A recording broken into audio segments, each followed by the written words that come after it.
අවසර ඉහළ සටහන් පටන් ගමු. සූත්‍රය එතකොට අපිට පුළුවන් උනේ පටිච්ච සමුප්පාද කොටස සාකච්ඡා කරන්න. ඒකෙදී අර විඥාන සහ නාම රූප කියන ඒ ධර්මතා දෙක එකිනෙකට උදව් වෙමින් තියෙනකොට තමයි ඉපදෙන්නේ, මැරෙන්නේ, දිරන්නේ. එපමණකින්ම තමයි ව්‍යවහාරය පවතින්නේ. එපමණකින්මයි අර්ථ දැක්වීම, ප්‍රඥාප්ති ඔක්කොම පැනවෙන්නේ කියලා ඒ සූත්‍රය එතනින් ඒ හරියෙන් ඒ කොටස අවසන් වෙනවා. එතකොට අපේ ජීවිතය කියලා කියන්නේ ප්‍රඥාප්ති ගොඩක් නේ, පැනවීම ගොඩක්. එතකොට කෙනෙක් ඉපදුනා, කෙනෙක් ඉන්නවා, කෙනෙක් නැති වෙනවා. එක එක ද්‍රව්‍ය ඒ ඔක්කොම පැනවීම, ව්‍යවහාර ඒ සේරම වෙන්නේ අර විඥාන නාම රූප අන්‍යෝන්‍ය ප්‍රත්‍ය විදිහට ක්‍රියා කරමින් පැවැත්ම තුලයි කියලා පෙන්වන්නේ. එතනින් එහාට අපි දැන් ඊටු කොටසට යමු. දැන් ඒක සාරාංශ කරොත් මේ වගේ විඥාන නාම රූප එකතු වී මේ විදිහට පැවැත්ම මේ පමණකින්ම උපදිනවා, දිරනවා, මැරෙනවා, චුත වෙනවා, නැවත උපදිනවා. මේ පමණකින්ම ව්‍යවහාරය සිද්ධ වෙනවා, වචනාර්ථය සිද්ධ වෙනවා, ප්‍රඥාප්තිය ඇති වෙනවා, ප්‍රකට වී පෙනෙනවා, වටේට වැටේ කියන සංසාරයට වැටෙනවා. දැන් අපි ඉන්න ආකාරය පැනවෙනවා. ඒ කුමක්ද? යත් විඥාන නාම රූප එකිනෙකට අන්‍යෝන්‍ය ප්‍රත්‍ය පැවැත්ම කියලා සාරාංශ වෙනවා. දෙවෙනි කොටසේදී දැන් අපි සාකච්ඡා කරන්නේ නැහැ තමා කියලා. ආත්මය කියලා අපි හඳුන්වන්නේ අත්ත කියලා. පාලියෙන් කියවෙන්නේ අත්ත කියලා. තමන් කියන එක ආත්මය කියලා හඳුන්වනවා. මේ පටිච්ච සමුප්පාද ක්‍රියාවලිය සිද්ධ වෙනකොට තමන් කියලා කෙනෙක් පණ වෙන්නේ කොහොමද කියලා තමයි එතන ඒ කොටසේදී විස්තර වෙන්නේ. ඉතින් බුද්ධ වචනට යන්න කලින් සාරාංශයක් කියන්නම්, නිකන් අදහසක් ගන්න. 4 ආකාරයකින් ඒක පැනවෙන විදිහ තමයි මේ සූත්‍රයේ ওই කොටසේදී කියවෙන්නේ. එතන අපි නාමකායක් රූපකායක් ගැනනේ කතා කර හිටියේ. ඒ කතාවට අදාළවම තමයි මේ පැනවීම ටික දේශනා කරලා තියෙන්නේ. දැන් රූපකාය කියලා එකක් ගත්තොත් අපි කිව්ව සතර මහා ධාතු සහ උපාදාය රූප කියලා. ඒවා ප්‍රමාණ විදිහටත් තියෙන්න පුළුවන්, අප්‍රමාණ විදිහටත් තියෙන්න පුළුවන් කියලා සූත්‍රයේ දේශනා වෙනවා. ප්‍රමාණ කියලා කියන්නේ සීමිත. දැන් අපි මේ කොටස නම් සීමිතයි නේද? සීමිතයි. කෙනෙක් අපි හිතමු ධානය වඩලා සතර මහා ධාතු විදිහට මෙනෙහි කරලා අප්‍රමාණව රූපය මෙනෙහි කරනවා. අපි කලින් කරේ ධාතු මනසිකාරය. ඒකදී අපි මතකද කරා සතර මහා ධාතු කියන ඒවා. දැන් පඨවි ධාතුව ගත්තොත් ඇතුළෙත් තියෙනවා, පිටත් තියෙනවා. එකම පඨවි ධාතුවමයි අප්‍රමාණව තියෙනවා කියලා, අඩු වැඩි කම් නැතුව තියෙනවා කියලා සමාන කරනවනේ හැමතැනම නේද? අපි කරේ. එතකොට අන්න එහෙම වුණාම නිමිත්තක් අපිට ඉතුරු වෙනවනේ අප්‍රමාණ පඨවි කියලා අරමුණ වෙනවනේ නේද? එතකොට රූප තියෙන්න පුළුවන් කියනවා දෙවිදිහකට. ප්‍රමාණ සහ අප්‍රමාණ විදිහට. ඒ කියන්නේ සීමිත සහ අසීමිත විදිහට. නාමත් ඒ විදිහටම පෙන්වනවා. නාමත් සීමිතව තියෙන්න පුළුවන් කියනවා, අසීමිතව තියෙන්න පුළුවන් කියනවා. එතකොට රූප වලින් දෙආකාරයි, නාම වලින් දෙආකාරයි. ඒ රූප වලින් ටිකක් මගේ කියලා හිතට අරගෙන, මමයි කියලා හිතට අරගෙන පවතින සත්‍යෝ જાති ඉන්නවා කියලා දේශනා වෙනවා. අපි දැන් මේ දේශනාවට යමු. කොහොමද ඒක වෙන්නේ කියලා. එතන මේක කලින් එකට ගැලපෙන්නේ කොහොමද පටිච්චසමුප්පාදයට? පටිච්චසමුප්පාදයයි මුලින් දේශනා කරේ. හරියට මේ දෙක සම්බන්ධයක් නැති දෙකක් වගේනේ අපිට පේන්නේ නේද? නමුත් එහෙම නෙමෙයි. මේ පෙන්වන්නේ පටිච්චසමුප්පාදය තමයි හැමතැනම තියෙන්නේ. පටිච්චසමුප්පාදයේ තැන්වල තියෙද්දි එක එක සත්‍යයට මෙන්න මෙහෙම හිතෙනවා කියලා තියෙනවා. ඒකයි පටිච්චසමුප්පාදයේ මුලින් ඒ ධර්මතාවයේ මුලින් පෙන්නලා ඉන්නේ සූත්‍රයේදී.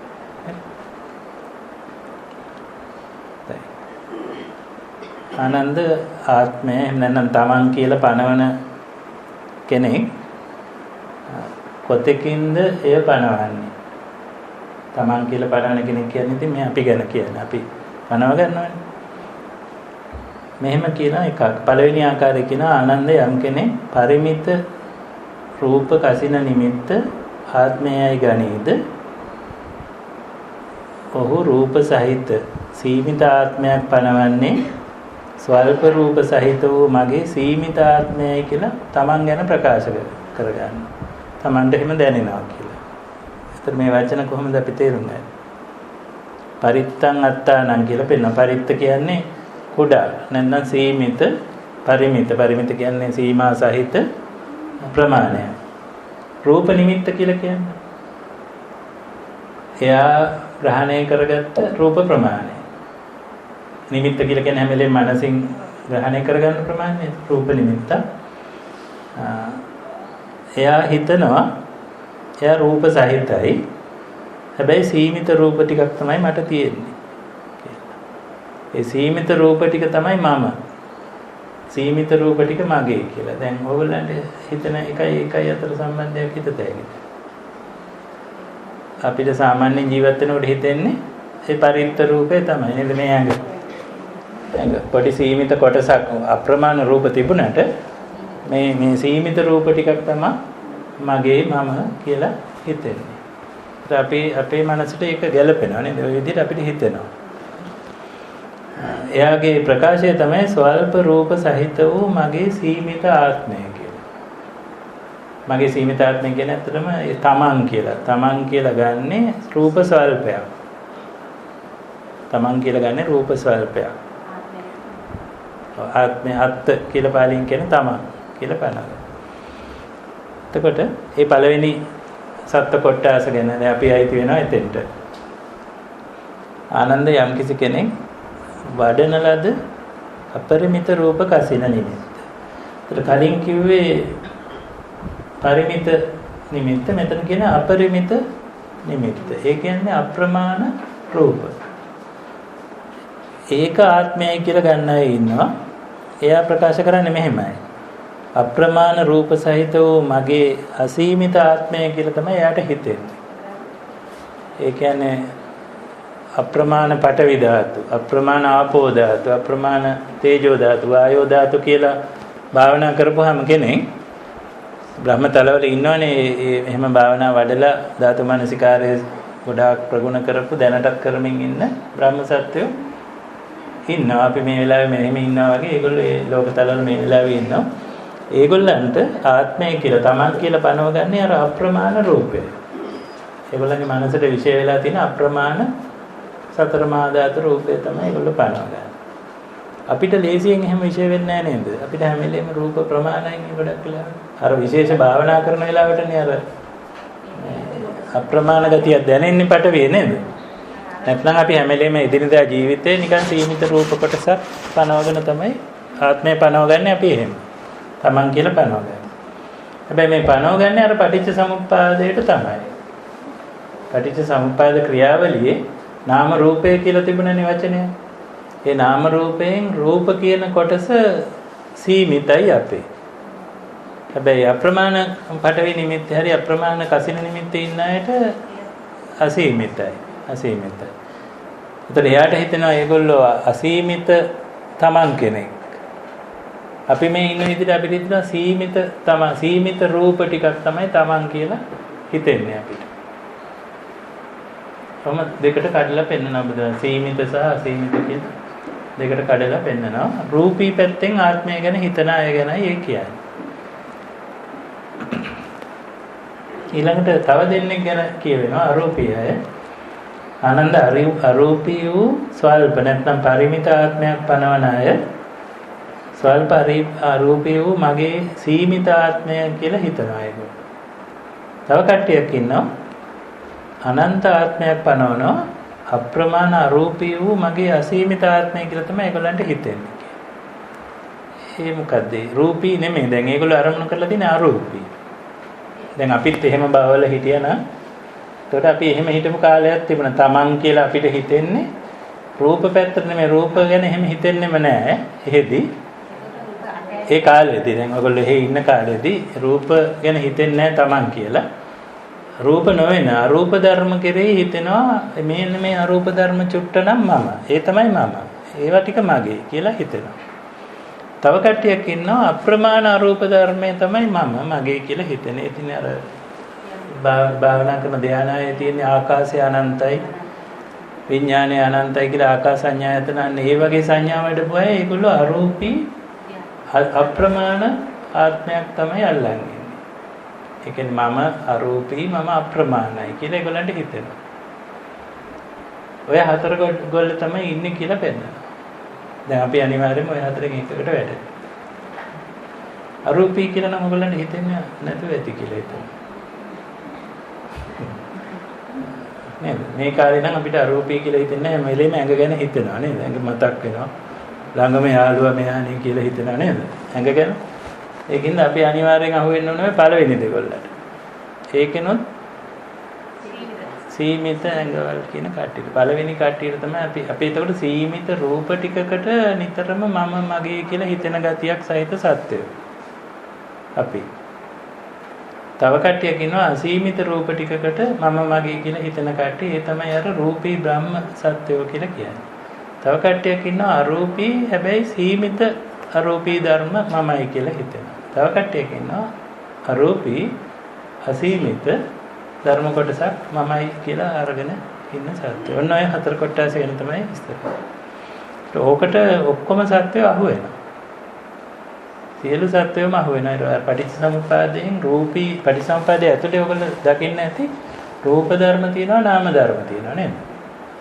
පටිච්චසමුප්පාදයේ ඇතුලේ රූපක් තියෙනවා නාමක් තියෙනවා. ඒතර නාමනේ වැඩි එතන නේද? අවිද්‍යාව කියන්නේ නාම ධර්ම. සංකාර නාම ධර්ම. විඥාන ඒවා රූප නොවන ධර්ම. ඒතර රූප නොවන ධර්ම වැඩි රූප ටිකයි ඒ පටිච්චසමුප්පාද ධර්ම ඇතුලේ තියෙන්නේ. ඒතර එතන දෙකට නාම රූප කියලා දෙකට කඩපෙකේ රූප සීමිත අසීමිත කියලා බෙදාගෙන අල්ලන් ඉන්න අය ඉන්නවා. නාම සීමිත අසීමිත කියලා බෙදාගෙන අල්ලන් ඉන්න අය ඉන්නවා කියලායි කියන්නේ. පැහැදිලි නේද? ඒතර අපි මෙහෙන් මැරිලා මොන ලෝකයක කොයි විදියට ඉපදුනත් ඔය හතර කොටාසෙන් මිදෙන්න බෑ අපිට. ඔය හතර જાතියෙන් එක જાතියකට අපි අහු වෙනවා. පැහැදිලි නේද? එතන පෙන්නන තවත් පොඩි වෙනසක් සත්‍යය අතර ආනන්ද මේ හතර දෙනාගෙන් අර ස්වල්ප රූප සහිත වූ සීමිත ආත්මයක් පනව ගන්න අය. ඒ කියන්නේ අපි වගේ අය මෙලොව පමණක් ඇති පරලොවට නොයන ආත්මයක් පනව ගන්නවා. ඒ කියන්නේ සමහර අය ඉන්නවා මේ ලෝකේ විතරයි මං ඉන්නේ ඉස්සරහට යම ඒ රූප ඉස්සරහට යන්නේ නැහැ මරුණන් පස්සේ කියලා හිතන අය ලෝකේ ඉන්නවද? වැඩි හරියක් ඉන්නේ එහෙම අය. ඒක මේ බුදුහාමුදුරන්ගේ බණ අහපු අය විතරයි දන්නේ මේවා එහෙම ගෙනියන්නේ නැහැ කියලා නේද? මේවා මේ පැවැත්මක් වෙන විදිහකට සකස් වෙනවා කියලා. එතකොට තව අය ඉන්නවා පරලොව යන්නා වූ පරලොවෙටත් ගෙනියන්න පුළුවන් ස්වල්ප රූප ටිකක් Tamanට කියලා තියෙනවා කියලා හිතන අය. ඒ කියන්නේ රූප පවතිනවා මම තමයි මෙවැනි රූප විදියට ඉන්නේ මෙවැනි රූප වලින් ටිකක් මට ගෙනියන්න පුළුවන් කියලා හිතන අය ඉන්නවා. එහෙම කොටස් දෙකකට බෙදෙනවා. අර හතර ගොල්ලම ඔහොම කොටස් දෙකකට බෙදෙනවා. ඉතින් ඒක දීර්ඝයි ටිකක්.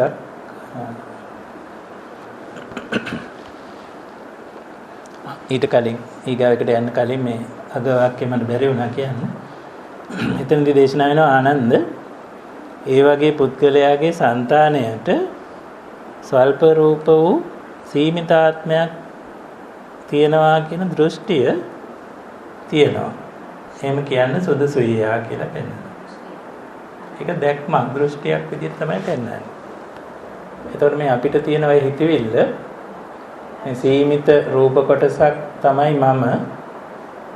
ඒ සීමිත රූප කොටසක් තමයි මගේ. නැත්නම් මගේ ආත්මය කියලා පනව ගන්න ගතිය දෘෂ්ටියක් කියලා පෙන්වන දැක්මක් එක්තරා විදිහක දැක්මක් කියලා. ඒතර ඒක වෙන්නේ මිත්‍යා දෘෂ්ටියද සම්මා දිට්ඨියද? මිත්‍යා. ඒතර අපි මිත්‍යා දෘෂ්ටිකයෝද? දැන් ඒක පිළිගන්න කැමති නෑ. අපි මිත්‍යා දෘෂ්ටිකයෝත් නෙමෙයි නේද? හැබැයි දැන් මෙතන විදිහට පෙන්නනවා මේ එහෙම දෘෂ්ටියක් ඒක තියෙන්නේ කියලා. තිබිය යුතු එකක් නෙමෙයි නමුත් අපිට එහෙම හිතෙනවා. එතනදී ගන්න මෙහෙම මේ මෙතනදී මේ මිත්‍යා දෘෂ්ටිය කියලා කියන්නේ අර ලෝකෝත්තර මට්ටමත් ඒක ලෞකික මිත්‍යා දෘෂ්ටිය නෙමෙයි.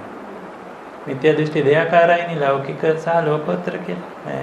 දිට්ඨිය කියන්නේ සම්මා දිට්ඨියත් ලෞකික තියෙනවා ලෝකෝත්තර තියෙනවා. දැන් අපිට ලෞකික සම්මා දිට්ඨිය නම් තියෙනවනේ නේද? ලෝකෝත්තර සම්මා දිට්ඨිය තාම සම්පූර්ණ නැහැනේ. තව තියෙනවා අඩුපාඩු එකක්. අන්න ඒ ලෝකෝත්තර සම්මා දිට්ඨියට අපි ඇවිල්ලා නැති නිසා මෙන්න මෙවැනි දෘෂ්ටි තියෙනවා. ඒතර මේක ඒකත් එක්ක සංසන්දනය කරපුවාම මේක මිත්‍යා. මෙහෙම හිතෙන එක. නේද? එහෙමයි ගන්න ඕනේ. නැත්නම් සම්පූර්ණ මිත්‍යා දෘෂ්ටිකයෝ කියලා ගන්න එපා. ඉතින් හොඳ නෑනේ එහෙම නේද? අර ලෝකෝත්තර නිවැරදි සම්මා දිට්ඨිය එක්ක බලපුවාම අපේ වැරද්ද දෘෂ්ටියේ තියෙනවා. දෙවෙනි එක්කෙනා ගැනත් කියනවා ආනන්ද මේ හතර කොට්ටාසේ සත්‍යයෙන් දෙවෙනි කට්ටිය. ඒ කියන්නේ අප්‍රමාණ රූප සහිත වූ තමන් කෙනෙක්. අප්‍රමාණ රූප සහිත වූ තමන් කෙනෙක් පනවගෙන පවතින අය දෙආකාරයකට ඒක පනව ගන්නවා කියන එක කොට්ටාසයක් හිතනවා මේ අප්‍රමාණ රූප සහිතයි මම ඒ රූප මේ ලෝකෙට විතරයි කියලා.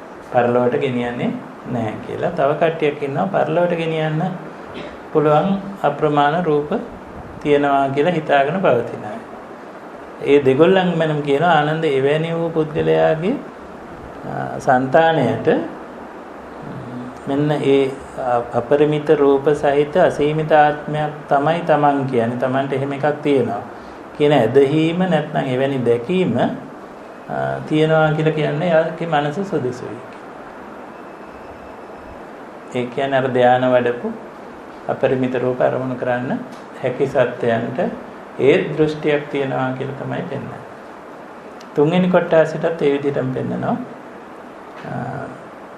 හතර දිනාගෙන් තුන්වෙනි කට්ටිය ගැන මේ කියවෙන්නේ සීමිත ආත්මයක් රූප නැති සීමිත ආත්මයක් පනව ගන්න අය ඉන්නවා. ඒ කියන්නේ Taman කියන්නේ රූප තියෙන කෙනෙක් නන් නෙවෙයි අරූපී කෙනෙක්. හැබැයි අරූපී නමුත් සීමිතයි. ප්‍රමාණයෙන් කුඩයි කියලා පනව ගන්න අය ඉන්නවා. ඒගොල්ලොත් ඒ අරූප ධර්ම මේ ලෝකෙට විතරක් තියෙනවා කියලා සමහර අය හිතාගෙන ඉන්නවා. සමහර අය හිතාගෙන ඉන්නවා ඒකෙන් කොටස පරලෝකෙටත් ගෙනියන්න පුළුවන් කියලා. ඒ ඔක්කොම දෘෂ්ටි කියලා පෙන්වනවා. ඒතර අදට අපිට ඒ දෘෂ්ටිය නැතුව ඇති. නමුත් අපි ඒ දෘෂ්ටියෙන් මිදිලා නෙමෙයි ඉන්නේ. මොකද අපි දැන් යම් කිසි පින් කරලා තියෙන අය ඔයගොල්ලෝ ගිහිල්ලා ආපහු බ්‍රහ්ම ලෝකේ වගේ ඉපදුනොත් මේ දෘෂ්ටියට වැටෙනවා. මේ දෘෂ්ටියෙන් මිදෙන්නේ නැහැ අපි. ඊළඟට හතරවෙනි එකත් ඒ විදිහටමයි අප්‍රමාණ අරූපී. ඒ කියන්නේ ආකාසාඤ්ඤායතන විඤ්ඤාණංචයතන වගේ ඒ මනසවල සහිත සත්‍යයත් ඉන්නවා. පරලොව ගැන ඒවා අරූපී ගෙනියන්න පුළුවන් කියලා හිතන අය ඉන්නවා. නැත්නම් මේ ලෝකෙම මේ අරූපී ධර්ම ඉවරයි කියලා හිතන අයත් ඉන්නවා. ඒ දෙගොල්ලම දෘෂ්ටියකින් තමයි ඉන්නේ කියලා දේශනා කරනවා. ඒතර දෘෂ්ටි හතරයි නේද? ප්‍රධාන දෘෂ්ටි හතරයි. සීමිත රූපී වූ මම කෙනෙක් ඉන්නවා. අසීමිත රූපී වූ මම කෙනෙක් ඉන්නවා. සීමිත අරූපී මම කෙනෙක් ඉන්නවා. අසීමිත අරූපී මම කෙනෙක් ඉන්නවා කියන හතර තමයි ඔය පෙන්නන්නේ. ඒ හතරම දෘෂ්ටි හතරක් එහෙම පනව ගන්නවා කියලා. ඔන්න ওই විදිහට තමයි Taman කියලා කෙනෙක්ව පැනවෙන්නේ කියලා සූත්‍රයේ මැද කොටසදී දේශනා වෙන්නේ.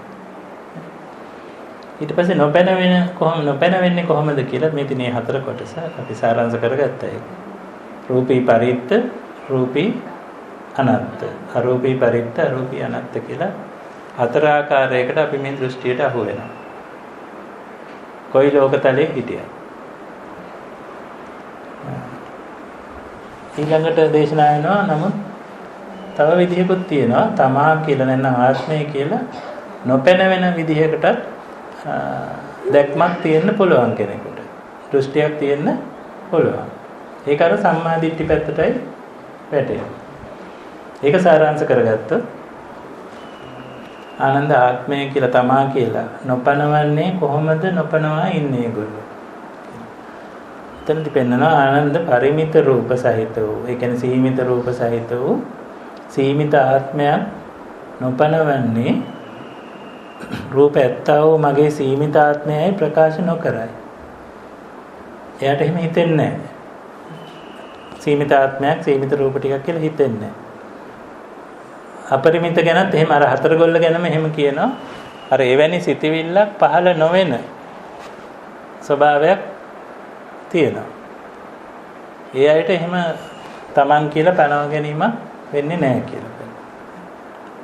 ඒ හතරගොල්ල ගැනම මම ඉක්මනට යන්නම් ඒ ටික.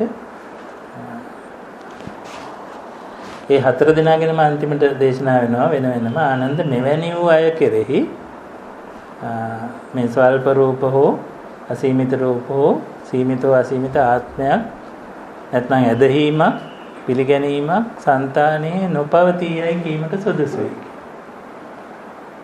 එහෙම ස්වභාවයකුත් තියෙන්න පුළුවන් කියලා නේද? පැහැදිලිද? අර වචනම අනිත් පැත්තට හරවලා කියන්නේ එහෙම අයට ඒගොල්ලන්ගේ సంతානේ මෙහෙම සීමිත හෝ අසීමිත තමන් කෙනෙක් ඉන්නවා කියන හැඟීම නොපවතිනවා. නොපවතින අයත් ඉන්නවා කියනවා. ඒ කොයි වගේ අයද? ඒ ඉතින් ඔය විමුක්තිය ලැබපු අය. නේද? ඔව් ඒ මාර්ගඵලලාභී අය. එතකොට ඒගොල්ලන්ට අර වගේ දෘෂ්ටි එක සම්මාදිට්ඨිය ආපු අයට අර වගේ අර දෘෂ්ටියෙන් ඒගොල්ලෝ ලෝකෝත්තර දැක්මට මාරු වෙනවා. ලෝකෝත්තර සම්මාදිට්ඨියට මාරු වෙනවා. ඉතින් ඔයගොල්ලන්ට අපිටත් ඕනේ ඒකනේ අපි ලෞකික සම්මාදිට්ඨියක් අමාරුවෙන් හදාගත්තා. අපිට ඕනේ මේක ලෝකෝත්තර සම්මාදිට්ඨියක් බවට පත් කරගන්න. එහෙමනම් අර වැරදි දෘෂ්ටි හතරම ඉවත් කරගන්න අපි ඕනේ. ඔතන තමයි සාරාංශය කියවෙන ටික. එතෙන්ට එනකම් පැහැදිලිද? ඊළඟ කොටස තමයි භාවනාවට වැදගත්ම කොටස. ওই ටික දේශනා කළා ඊට පස්සේ දේශනා කරනවා ඒ හතර ආකාරයෙන් මම දැන් සාරාංශ කරපින් ඉස්සරහට යනවා. ඊළඟට දේශනා කරනවා තමන්ව නොපැන වෙනසේ කළ යුතු නිවැරදි අනුපස්සනාව මොකක්ද? ගොඩාක්ම වැදගත් තැනකට එන්නේ අපි.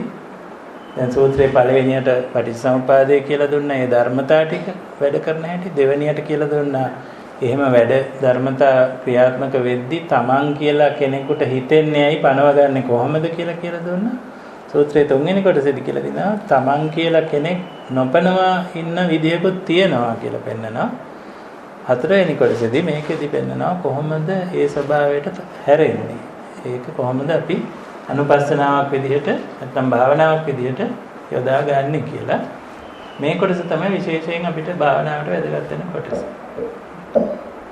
මේ කොටස ටිකක් දුරට සාකච්ඡා කරලා භාවනාව කරමු. ඊට කලින් නිදිමත එහෙම එනවනම් මට කියන්න භාවනාව මගදී වෙනත් කරන්න පුළුවන්. ඒ අතරේ මේ වෙලාවේ නිදිමත වගේ එනවනම් සාකච්ඡාවක් කරන්නත් පුළුවන්. ඔයගොල්ලන්ට අදහස් ආවොත්. මොකද හිතන්නේ මේක ඉස්සරහට යනවද?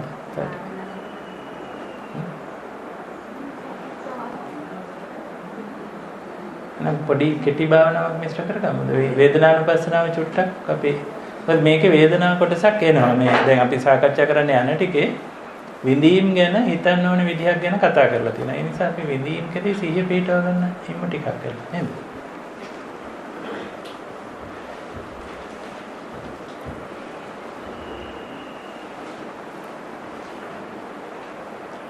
නැවතත් සීලය සිහි කරලා මුලින් සතුට වෙන්න.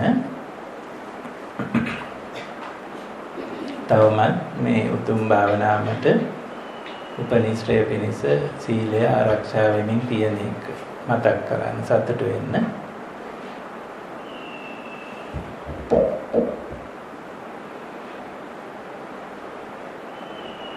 හොඳයි. ආපහු ශරීරය අරමුණු කරමු.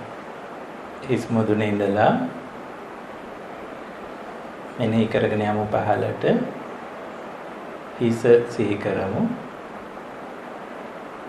බෙල්ල සිහි කරමු. අත් දෙක,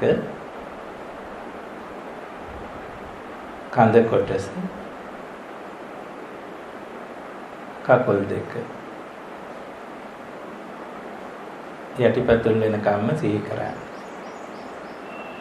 ආයෙත් උඩට සිහි කරන්න තනියම යටිපතුල් වල ඉඳලා හිස් මුදුනට තනියම කරන්න.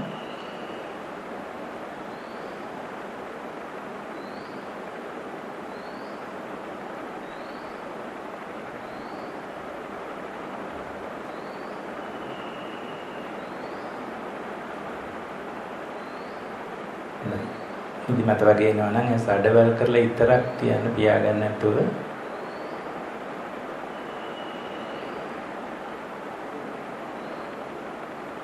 දැන්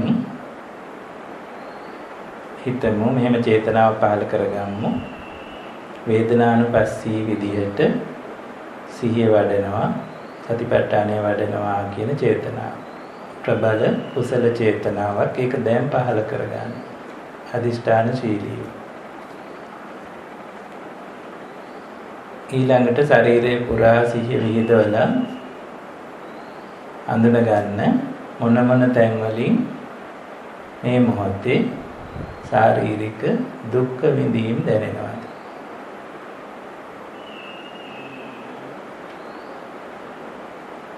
මුලින්ම වැඩියෙන්ම අපහසුයක් දැනෙන, විඳීමක් දැනෙන තැන්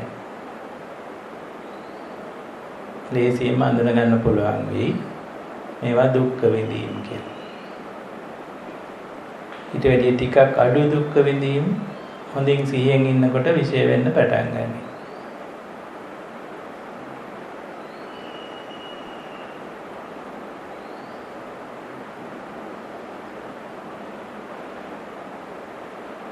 ටිකෙන් ටික බලන්න දුක් විඳීම් ගොඩක් තියෙන බව තේරෙනවා මේ දැන්. හොඳයි, ඊළඟට සුඛ විඳීම් අඳුන ගන්න. මේ වෙලාවේ ශරීරයේ බොහෝ තැන් සුවදායකයි. සුගතියක ඉන්න නිසා විශේෂයෙන් සුවදායක බව වැඩි, දුක්ඛදායක බවට වැඩිය මේ වෙලාවේ අඳුන ගන්න. මොන මොන තැන්ද ශරීරයේ සුවදායක මේ වෙලාවේ.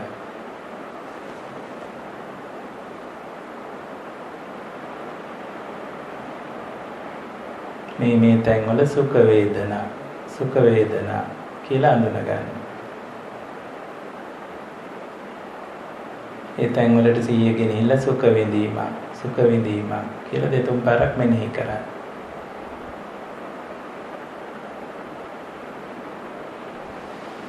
හොඳයි, ඊළඟට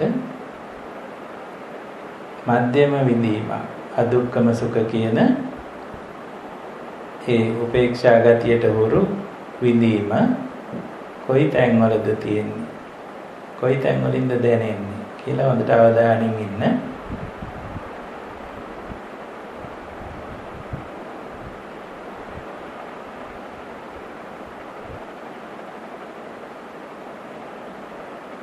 දැන් එහෙම තැන් දැනෙනවා, හඳුන ගන්න පුළුවන්.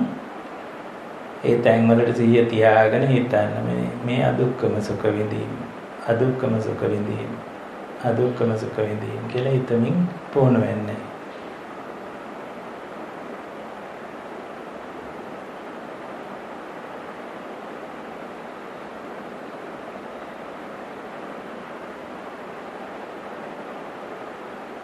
ඊළඟට මනසට සිහිය යොමු කරලා හෘද රූපයේ ඒ කිට්ටුව මනසට සිහිය ගෙනින් මනසේ මොන ඉඳීමක්ද කියලා තඳුන ගන්න. මානසිකව මේ දැන් සුව විඳීමක්ද, ප්‍රීති සුඛ ස්වභාවයන් දැනෙන ගතියක්ද තියෙන්නේ? එහෙම නැත්නම් මානසික දෝමනස්ස ගතියක්ද තියෙන්නේ? එහෙම නැත්නම් මානසික උපේක්ෂා මට්ටමක්ද, ඉඳීමක්ද දැන් තියෙන්නේ කියලා හඳුනා ගැනීමක් කරන්න.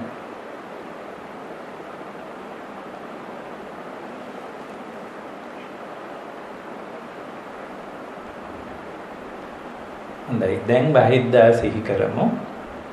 මේ ශාලාව තුළ ඉන්න අනිකුත් අය අරමුණු කරලා ඒගොල්ලන්ගේ ශරීර මේ වෙලාවේ තියෙන හැටි මතක් කරන්න.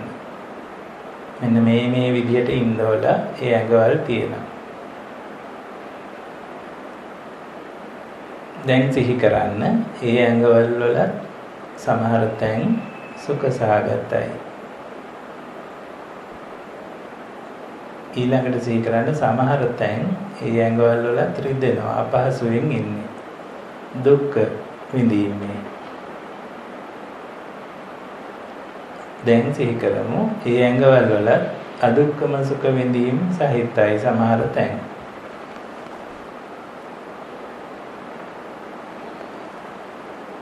ඒවා බාහිද්දා වේදනා කියලා නම් කරගෙන දැන් මනුස්ස ලෝකේ පුරාම සිහිය විහිදවලා මනුස්ස කියන සත්ත්ව කොටසට අදාළ සුඛ විඳීම් මතක් කරන්න. ඒ විඳීම් ලැබමින් ඉන්න සත්වෝ දැන් ගොඩක් ඉන්නවා මේ මොහොතේ. ඊළඟට දුක්ඛ විඳීම් මතක් කරනවා. දැන් අදුක්ඛම සුඛ විඳීම් මතක් කරනවා. අන්න මතක් වෙයි මේ සිහි වෙන ඔක්කොම විඳීම් සුගතියේ මනුස්ස ලෝකයට අදාළ විඳීම් නේද මේ මතක් වෙන්නේ සිහි වෙන්නේ. මේ වෙලාවේ අනිකුත් දුගතිය වල මොකද වෙන්නේ මොන විඳීම්ද කියලා සිහි කරන්න ඕනේ කියන චේතනාව පහළ කරගෙන දුගති පැත්ත අරමුණු කරන්න තිරිසන් ලෝකේ പ്രേත අසුර නිරිසත්ත්ව ලෝකයන් මේ පැත්තෙන් කවර විඳීම් වැඩි බවක් අරමුණු වෙනවාද?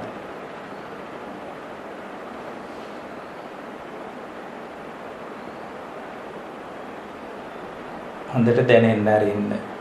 ශාරීරික දුක් විඳීම්, මානසික දුක් විඳීම් බහුලයි. හරියටම මේ මොහොතේ ඒ දුගතිය වල අරමුණු වෙනවද බලන්න. විලාප දෙමින් ඉන්න සත්‍යෝ දුගතිය වල අපායවල වල ඒ වගේම විලාප දී ගන්න තරම්වත් පණ නැති අර උපායාස දුකෙන් ඉන්න සත්‍යෝ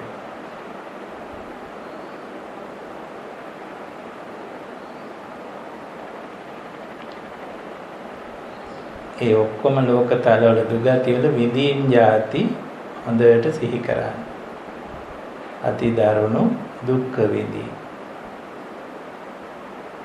ඒ වගේම කුඩා සුව විඳීම්. කුඩා උපේක්ෂා විඳීම් තමයි මේ ලෝක තලවල.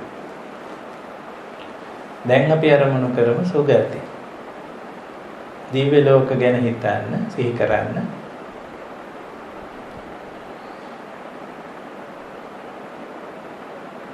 ඒ ලෝක තලවල විඳීම් මේ මොහොතේ ක්‍රියාත්මකයි.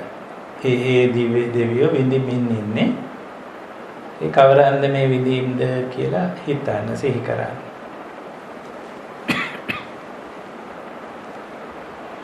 බ්‍රහ්ම ලෝක දැන් සිහි කරමු.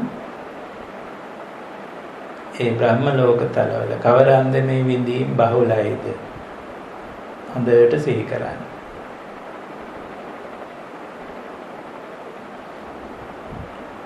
මේ ලෝක තලවල උපේක්ෂා විඳීම් බහුලයි.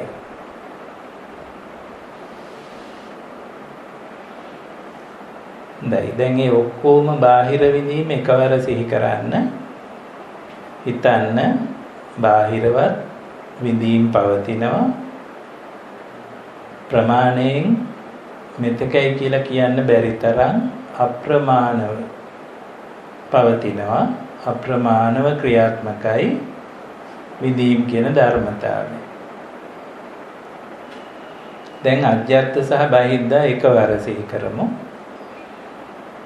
දැනෙන්න ආරෙන්න මේ හිස් මුදුනයි පාදාන්තයේ අතර මේ වෙලාවේ විඳීම් දැනෙනවා.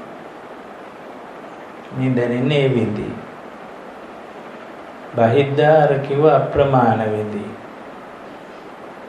ඒ විඳීම් සහ මේ විඳීම් එකට හිතන්න මේවා ඔක්කොම විඳීම්ම තමයි. මේ සියල්ලම විඳීම්ම තමයි. විඳීම් කියන ධර්මතාවය මේ අරමුණ වෙන්නේ.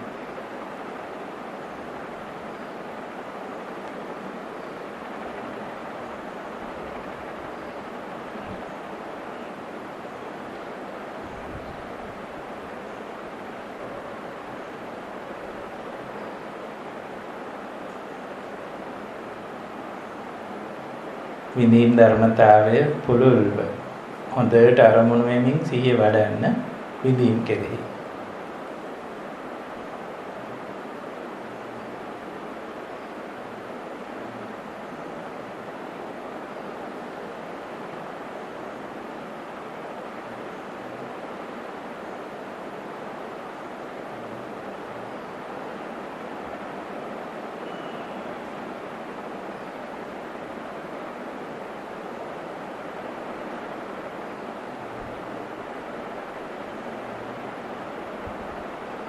හොඳයි. දැන් අපි එමෙහිට ඇස්සරෙමු.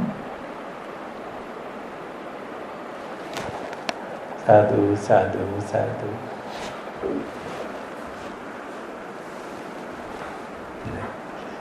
විඳීම් කියන ඒ රූප නොවන ධර්මතාවයක් තියෙන බව ස්ථිරයි නේද?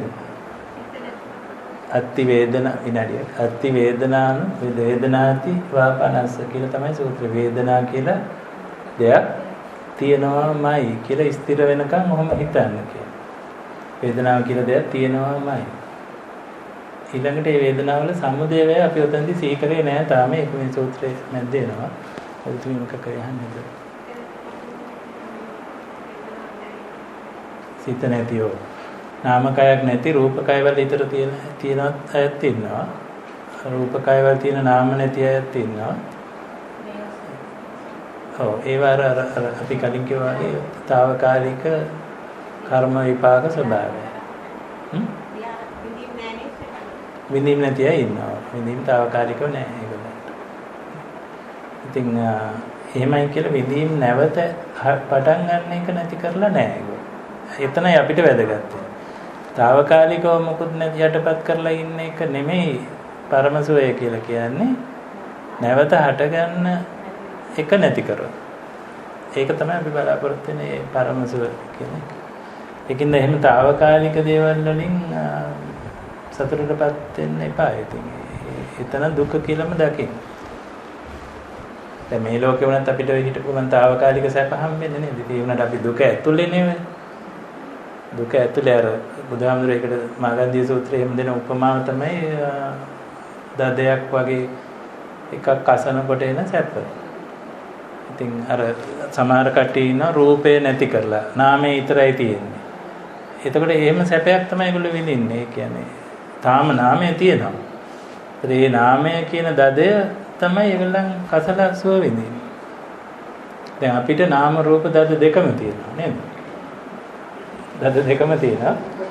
ඉතින් අපි මේ සැපයි කියලා මොන හරි වින්දනම් අද වෙනකන් ඒ තුවාල දෙක නාම තුවාලේ රූප තුවාල දෙකයි කසපුවාම එන සැපය තමයි. හැබැයි එන්නේ ඒ කැසිල්ලෙන් තුවාලේ වැඩි වෙලා තමයි තියෙන්නේ. ඒකනේ බුදුහාමුදුරුවෝ දෙන උපමාව නේද? ඒකට අපි එක්කහුව වෙලා අපි කට්ටිය මෙන්න මෙහෙම පැවති හිටියොත් හොඳයි මෙහෙම හිටියාම සැපයි කියලා අපි පනවගෙන තියනවා නිසා එතන සැබෑ සැපයක් බව බුදුවරු නම් පෙන්වන්නේ නැහැ. බුදුහාමුදුරුවෝ පෙන්වන්නේ ඔය අර දදයක් තුවාලයක් අසනකොට තියෙන සැපේ වගේ කියලා. ඊළඟට තව අයගෙන් අහන ප්‍රශ්න දැන් තුවාලේ එහෙම වේද මහත්තයා ගාවට එක්කන් ගියාම එහෙම ලෙඩෙක් කර ගිනි කබලක් නේ අල්ලන්නේ නේද?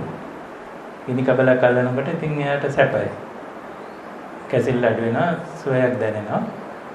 බුදුහාමුදුරුවෝ ප්‍රශ්න කරනවා මේ සූත්‍රවලම මේ වේද මහත්තයා බේත් කරලා මේ ලෙඩාට හොඳ වුණොත් දැන් ඒ දදේ හොඳ වෙලා තියෙද්දි ගිනි කබලක් එහෙම ඇල්ලුවොත් අර වගේ සැපක් දැනෙනවා. එතකොට එහෙම වෙන්නේ නැත්නම් ගිනි කබල කොහොමද ඒ ලං කරපු එකමයි කරේ. සැපේ දැනෙන්නේ නැත්තේ. ලෙඩේ හොඳ වෙලා.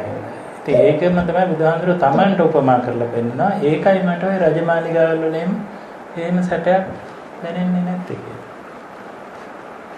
දැන් අපිට නම් රජමාලිගාවට අද එන්න කියලා ආරාධනා කරත් රැයකයි මට එන්න කියලා. ඉතින් අපි කැමැත්තෙන් යනවා. දැන් බුදුහාමුදුරුවෝ එහෙම විශේෂ කැමැත්තක් නැහැ එහෙම. ඒ මොකද තුවාලේ හොඳ වෙලා. දැන් අපේ තුවාලේ තියෙන නිසා අපි කැමති ඒක අර විදිහට පොඩ්ඩක් පාරගෙන මේ එක කසල පොඩි සැපක් ලබන්න. බලන්නේ උපමාවල තියෙන ප්‍රබලත්වය නේද? ඒක හොඳට හිතට දැනෙනවා කල්පනා කරපුවා. අපි ගැනම ලැජ්ජා හිතෙනවා මේ එහෙම දදයක් කසනවා වගේ වැඩක්ද මේ කර ඉන්නේ උදේ ඉඳන් හවස වෙනකන් කියලා ලැජ්ජාවක් ඇති වෙනවා බලපන්. මේ උපමා කියවනකොට. හොඳයි. එතකොට දැන් මේ කොටසට යමු ටිකක්. වේදනාව ගැන මේක ඇතුළේදී කතා වෙන නිසා අපි පොඩි වෙලාවක් ඒ භාවනාව යෙදුනේ. මේක අපිට වැදගත්. තමන්ව නොපැනවෙන විදිහට හිතන්නේ කොහොමද, අනුපස්සනා කරන්නේ කොහොමද කියලා. හැබැයි මේ කොටස ටිකක් දිගයි. භාවනාවට අදාළ වෙන හින්දා අපි පොඩ්ඩක් කතා කරමු. මේ විදිහට දේශනා වෙන්නේ ආනන්ද කෙලිම වේදනාව ගැන තමයි දැන් සූත්‍රය එන්නේ. අර රූප ගැන කතා කර කර හිටියේ කලින් සීමිත රූපයක්, අසීමිත රූපයක්, සීමිත නාම, අසීමිත නාම කියලා පනව ගත්ත එකෙන් දැන් නාම වලින් එකක් නේ වේදනාව කියන්නේ. නේ? වේදනාව කියන රූප නෙමෙයි. ඒතර අරූප ධර්මයක්. ඒයින් වේදනාව කියන ධර්මයෙන් වෙන් කරලා බුදුහාමුදුරුවෝ විශේෂයෙන් මෙතන දේශනා වෙනවා. ඉතින් ඒකට ලොකු හේතුවක් තියෙනවා. ඇයි? වේදනා පත්‍යනේ තණ්හා තියෙන්නේ. වේදනා ප්‍රත්‍යයෙන් තණ්හා තියෙන්නේ. කෙනෙක් තණ්හා නැති කරන්න නම් අනිවාර්යයෙන්ම වේදනාව කුමක්ද කියලා හඳුනම වටහා ගන්න වෙනවා. ඒකයි මේ වේදනාව ගැන විශේෂයෙන් ඒ නාම ධර්මය ගැන කතා කරන්නේ. අපි මේක බලමු. ආනන්ද වේදනාව ආත්මයයි කියලා දකින්න කෙනා වේදනාව ආත්මයයි කියලා දකින්නේ මෙන්න මෙහෙම දකිනවා. අනේ එතන මෙහෙම දෘෂ්ටි හතරක් ගැන කියවෙන්නේ මේ සාරාංශ කරන්න. එක විදිහකට දකින්නවලු වේදනාව මගේ ආත්මය කියලා. ඒ කියන්නේ වේදනාව තමයි මම කියලා. තව විදිහකට හිතනවා වේදනාව මම නෙමෙයි. විඳීම් නොවිඳින ගතිය තමයි මම. වේදනා රහිත බව තමයි මම කියලා හිතනවා. ඒ අර අතන තිබුණේ අර වේදනා නැති අය ගැන අපි කතා කරේ නේද? එහෙමත් සමහර අය අල්ලගන්න. ඒගොල්ලන්ගේ වේදනා නැහැ. හැබැයි වේදනාව විඳින්න නැති මම කෙනෙක් ඉන්නවා කියලා ඒගොල්ලන්ට හිතෙනවා. තුන්වෙනි කට්ටිය කියනවා වේදනාව මගේ ආත්මය නොවේ. මගේ ආත්මය වේදනා රහිත හෝ නොවේ. නමුත් මේ ආත්මය තමයි මේ වේදනාව විඳින්නේ කියලා හිතනවා. ආත්මය තමයි වේදනාව විඳින්නේ. වේදනාව මගේ නෙමෙයි. හැබැයි ආත්මය කියන්නේ තමන් තමයි වේදනාව විඳින්නේ කියලා හිතන අය ඉන්නවා කියනවා. හතරවෙනි එක මගේ ආත්මය වේදනා සංප්‍රයුක්ත බැවින් විඳින ස්වභාවය ඇත්තේමය කියලා හිතනවා. ඒකෙන් තේරෙන්නේ මොකද්ද? වේදනා කියන ධර්මය කෙරෙහි තමන්ව ගාව ගන්න කරන උත්සාහය.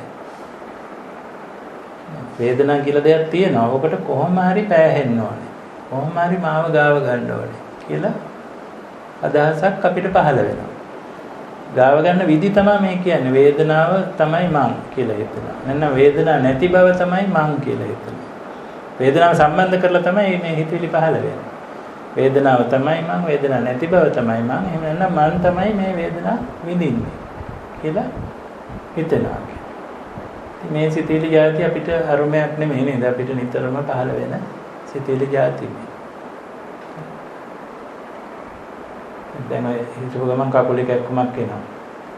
අපි හිතනවා මගේ කකුල කකේනවා කියලා නේද? එතකොට දැන් මේ වේදනාව මගේ බව තියෙන. සමහරකට ඔන්න කකුලේ කැක්කමක් නැහැ. එතකොට කියනවා මගේ කකුල මෙතන කකියන්නේ නැහැ නේ. වේදනාවක් නැති බවක් දැන් මගේ වෙලා නේද? හරි ඒක තමයි වේදනාව මගේ කියලා ගන්නවා. වේදනාවක් නැති බව මගේ කියලා දැන් කකුල කකියන්නේ නැහැ නේ කියලා ඒත් මාවම තමයි අල්ලන්නේ.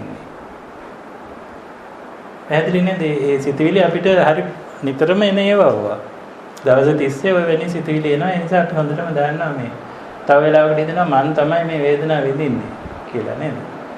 ඇඟ මට වේදනාවක් දෙනවා. දැන් ඇඟ මගේ නෙමෙයි කියලා හිතෙනවා හිටපු ගමන්. වේදනාව දෙන ඒ වුණාට ඉතින් මං එපා මේ විඳින්න කියලා අන්න තුන්වෙනි එක.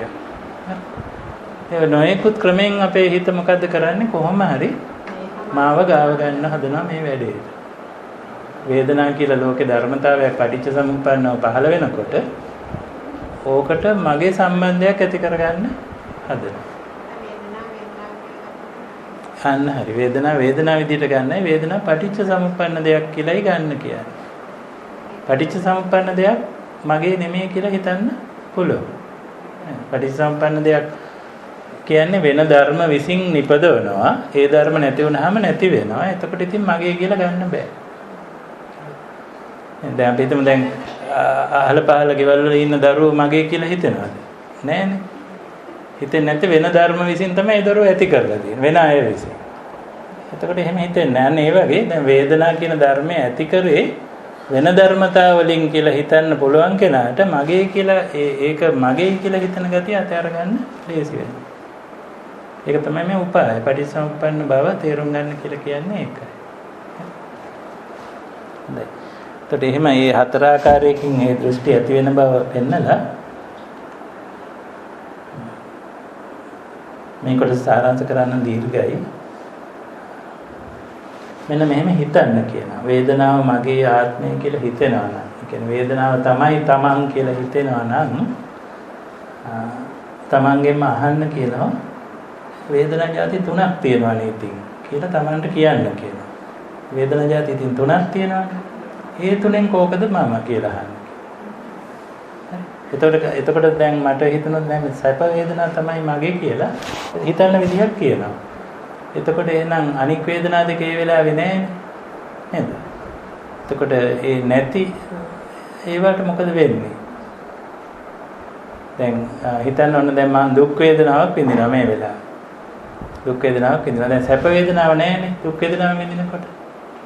එතකොට දැන් මම මැරිලාද? දැන් සැප වේදනාවනේ මම කියලා ගන්න. දුක් වේදනාවක් විඳිනකොට මම මැරිලාද කියලා හිතන්න කියලා අවවාද කරනවා. මේ හිතන විදිහ තමයි මේ පෙන්වන්නේ දීර්ඝ වැරද්ද. මේ වේදනා තුනක් තියෙනවා. සැප වේදනාව, දුක් වේදනාව, අදුක්කම සුඛ වේදනාව කියලා. මේ තුන් වේදනා අතරින් කවරනම් වේදනාවක් ආත්මයි කියලා ඇසිය යුතුද, හිතිය යුතුද කියලා. එතන කියනවා ආනන්දේ යම් කාලයක සැප විඳීමක් ලබාද එකල දුක් විඳීමක් නොලබයි, උපේක්ෂා විඳීමක් නොලබයි. ඒ කාලයේදී සැප විඳීමක්ම විඳි. ඒතර දුක් විඳීම හරි උපේක්ෂා විඳීම හරි නම් මම කියලා ගත්තේ සැප වේදනාවක් විඳින වෙලාවට මම මැරිලා. හරි. නමුත් එහෙම මැරෙන්න මගේ කැමැත්ත නැහැ. එහෙනම් මැරෙනවා නම් එහෙනම් මම වෙන්න බෑ. මේ තමන්ගේම හිතට ඔප්පු කරගන්න විදිහක් මේ බුදුහාමුදුරුවෝ එන්නන්නේ. අනිත් පැත්තට කියනවා යම් කලක දුක් වේදනාවක් විඳින්ද ඒකල සැප විඳීමක් නොවිඳීමයි උපේක්ෂා විඳීමක් නොවිඳීමයි දුක් වේදනාවක්මයි ඒ වෙලාවට වෙන්නේ. ඒතර අර වේදනාව කර නොවිඳින ඒ වෙලාවේ නොවැදින වේදනාවක් මමයි කියලා අල්ලන් හිටපු එක්කෙනාට පේනවා මේ දුක් විඳීම විඳින වෙලාවට එයා මැරිලා. නමුත් එහෙම මැරෙන්න කැමැත්තකුත් එයාගේ නැහැ. එහෙමනම් ඒ මම වෙන්න බෑ. පැහැදිලිද ඒක? ඒ වේදනා තුනෙන් කෝක උනත් මම කියලා ගත්තොත් එකක් විඳින වෙලාවට අරක නැති වෙන නිසා එතකොට මේ මම කියලා ගත්ත එක එතන නැති වෙනවා. එහෙම නැති වෙනවට කැමතිද කියලා. ඉතින් ඒ තර්ක කරගන්න ක්‍රමයක් පෙන්නලා දෙන්නේ. ඔන්න ඔය විදිහට හිතන්න කියලා අවවාද කරලා තියෙනවා. දැන් ඔන්න අපිට එක භාවනාවට එක ක්‍රමයක් හම්බ වෙනවා. ඇස් පියාගෙන කරන භාවනාවක් නෙවෙයි ඒක. විඳීම් ලැබෙනකොටම ඔව් මේ විඳීම් જાති තුනෙන් එකක් මෙතන තියෙන්නේ. ඒක මං කියලා ගන්න බැරි. මොකද ඕක මැරිච්ච ගමන් මම මැරෙනවා එතකොට. එහෙම වෙන්න දෙන්න බෑනේ නේද? එහෙනම් මේක මගේ වෙන්න බෑ කියලා හිතන්න කියලා ඒ ක්‍රමයක් කියලා දෙන්න. ඔන්න ප්‍රයෝජනෙට ගන්න පුළුවන් මේක. ඒක කෙලින්ම භාවනාවක් කියලා දෙන්න.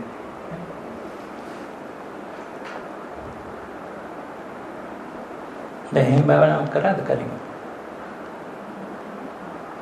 නෑ නේද? හැබැයි මේ සූත්‍රයේ දිගටම අපි උපන්දා ඉඳලා මේ තිබිලා තියෙනවා. කබඩ් එකේ ගොඩක් දවස් දැන් තිබුණා. ඒකෙන් කියන්නේ ඒ සූත්‍ර දේශනා ඒ කියලා දීපුවා තියෙනවා. මගේ ඇස ගැටෙන්නේ නෑ. මගේ හිතේට යන්නේ නෑ. ඒ නිසා කෙරෙන්නේ නෑ. අන්න එහෙම ගතියක් ඒ අපේ ජීවිතවල තියෙනවා. ඔව්.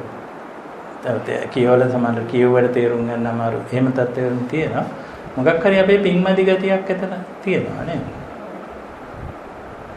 මොකක් හරි පින්මදි ගතියක් එතන තියෙනවා. මොකද මේ බුදුහාමුදුරුවෝ මොකද අපිට අඩුපාඩුවක් කරලා නැහැ හිතන්න විදි ටික කියලා තියලා තියෙනවා. නමුත් මොකක් හරි එකකින් ඒ හිතන එක දැන් සමහරකට අද වෙනකන් එහෙම හිතිලා තිබිලා නැහැ. අනේ එතන ඉතින් පොඩි කනගාටුවක් අපිට තියෙනවා. ඒ කනගාටුව හොඳ කනගාටුවක් කියලා. දෝමනස්යන්ගෙන් දෝමනස්ය දෙකක් තියෙනවනේ. එකක් තියෙනවා නෑ දෝමනස් જાති තියෙනවා දෙකක්. එකක් තියෙනවා ටිකක් හොඳ එකක්. ඒ හොඳ එක තමයි මෙන්න මෙවැනි පින්කම් තියෙනවා මට ඒව තාම කරගන්න බැරි වුණානේ කියලා දුක් වෙන එක හොඳයි කියලා කියනවා. ඒ මොකද එතකොට ඒක කරගන්න ඕනේ කියන උනන්දුව ඇති වෙන නිසා.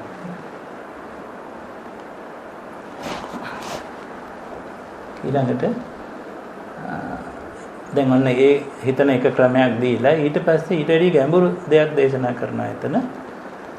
ඒ තුනම දේශනා කරලා ඊට පස්සේ හිතනවා ආනන්ද ඒ සැප විඳීම Taman කියලා ගත්තත් ඒක බිඳිලා යනවා පේනවා. දුක් විඳීම Taman කියලා ගත්තත් ඒක බිඳිලා යනවත් පේනවා. දුක්ඛම සුඛ විඳීම Taman කියලා ගත්තත් ඒක බිඳිලා යනවත් පේනවා. ඒ නිසා සැප විඳීමද අනිත්‍යයි.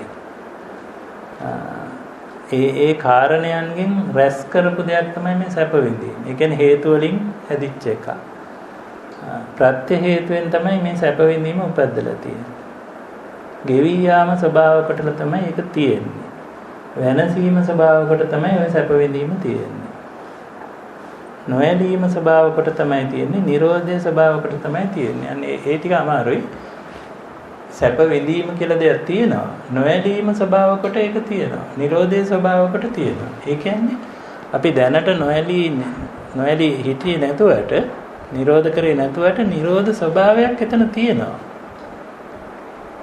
මතු කරගෙන නැහැ. අන්න එහෙම එකක් සූත්‍රයේ පෙන්නනවා. ඒතර විඳීම කියලා යම් ධර්මතාවයක් තියෙන්නේ ඒක අනිත්‍යයි. ඒකේ ස්වභාව කීපයක් තියෙනවා. ඒක අනිත්‍යයි, ඒක බිඳ වැටෙන ස්වභාවය, වෙනසෙන ගතිය තියෙනවා. ඒ විතරක් නෙමෙයි. ඒකේ නොඇලෙන ගතියකුත් තියෙනවා. හැබැයි නොඇලෙන ගතියක් හදාගන්න පුළුවන්කම තියෙද්දි තමයි ඇලෙන ගතියක් අපි හදාගන්න තියෙන්නේ. එතනම පෙන්නනවා ඒකේ නිරෝධ ස්වභාවයකුත් තියෙනවා. නිරෝධ ස්වභාවය තියෙද්දි තමයි අපි මේ සමුදය හදාගෙන තියෙන්නේ කියලා. ඊළඟට බුද්ධ වචන වලින් ගියොත් පාලි වචන වලින් එතන පෙන්නන්නේ මේ වේදනා අනිච්ච සංකත පටිච්ච සමුප්පන්න කය ධම්මා වය ධම්මා විරාග ධම්මා නිරෝධ ධම්මා මේ වචන ඔයගොල්ලෝ විතර අහන බණට නේද අනිච්චං සංකතං කය ධම්මං වය ධම්මං විරාග ධම්මං නිරෝධ ධම්මං කියලා මෙනෙහි කරන්න කියලා කියනවා වේදනාව. ඒක භාවනාව. අපි දැන් ඊළඟට කරන්න හදන්නේ ඒක. ඉතින් ආවාදයක් ආවම මේක පිළිපදින්න එපා. අපි දැන් ඒක මෙනෙහි කරමු. දැන් වේදනාව ටික 100ට අල්ලගත්තනේ. ඒ 100ට අල්ලගත්ත වේදනාව අනිත්‍යයි කියලා කියන්නේ කොහොමද අපි? ඔප්පු කරගන්නේ කොහොමද භාවනාවේදී? බින්දිලා යනවා හොඳට අවධානයෙන් සිහියෙන් ඉන්න ඕනේ. මානසිකාර කරන්න ඕනේ. හොඳට මනස යොමු කරලා ඒ වේදනාව බින්දිලා යනවා. ඊළඟට සංකතං කියලා ඔප්පු කරගන්නේ කොහොමද? සංකතං කියන්නේ මේ සංකාරයන්ගේ ප්‍රතිඵලයක් විදිහට මේක එන්නේ කියලා. එහෙම ඔප්පු කරගන්න නම් වේදනාවලට හේතු ධර්ම ටික දැනගන්න ඕනේ. මොකද්ද වේදනාවක් මතුවෙන්න ආසන්නම හේතුව? ස්පර්ශයක් ඇති වෙන්න හේතුව. ස්පර්ශය කියන්නේ ආහාරයක්. ඒ ආහාරය ගන්න හේතුව මොකක්ද?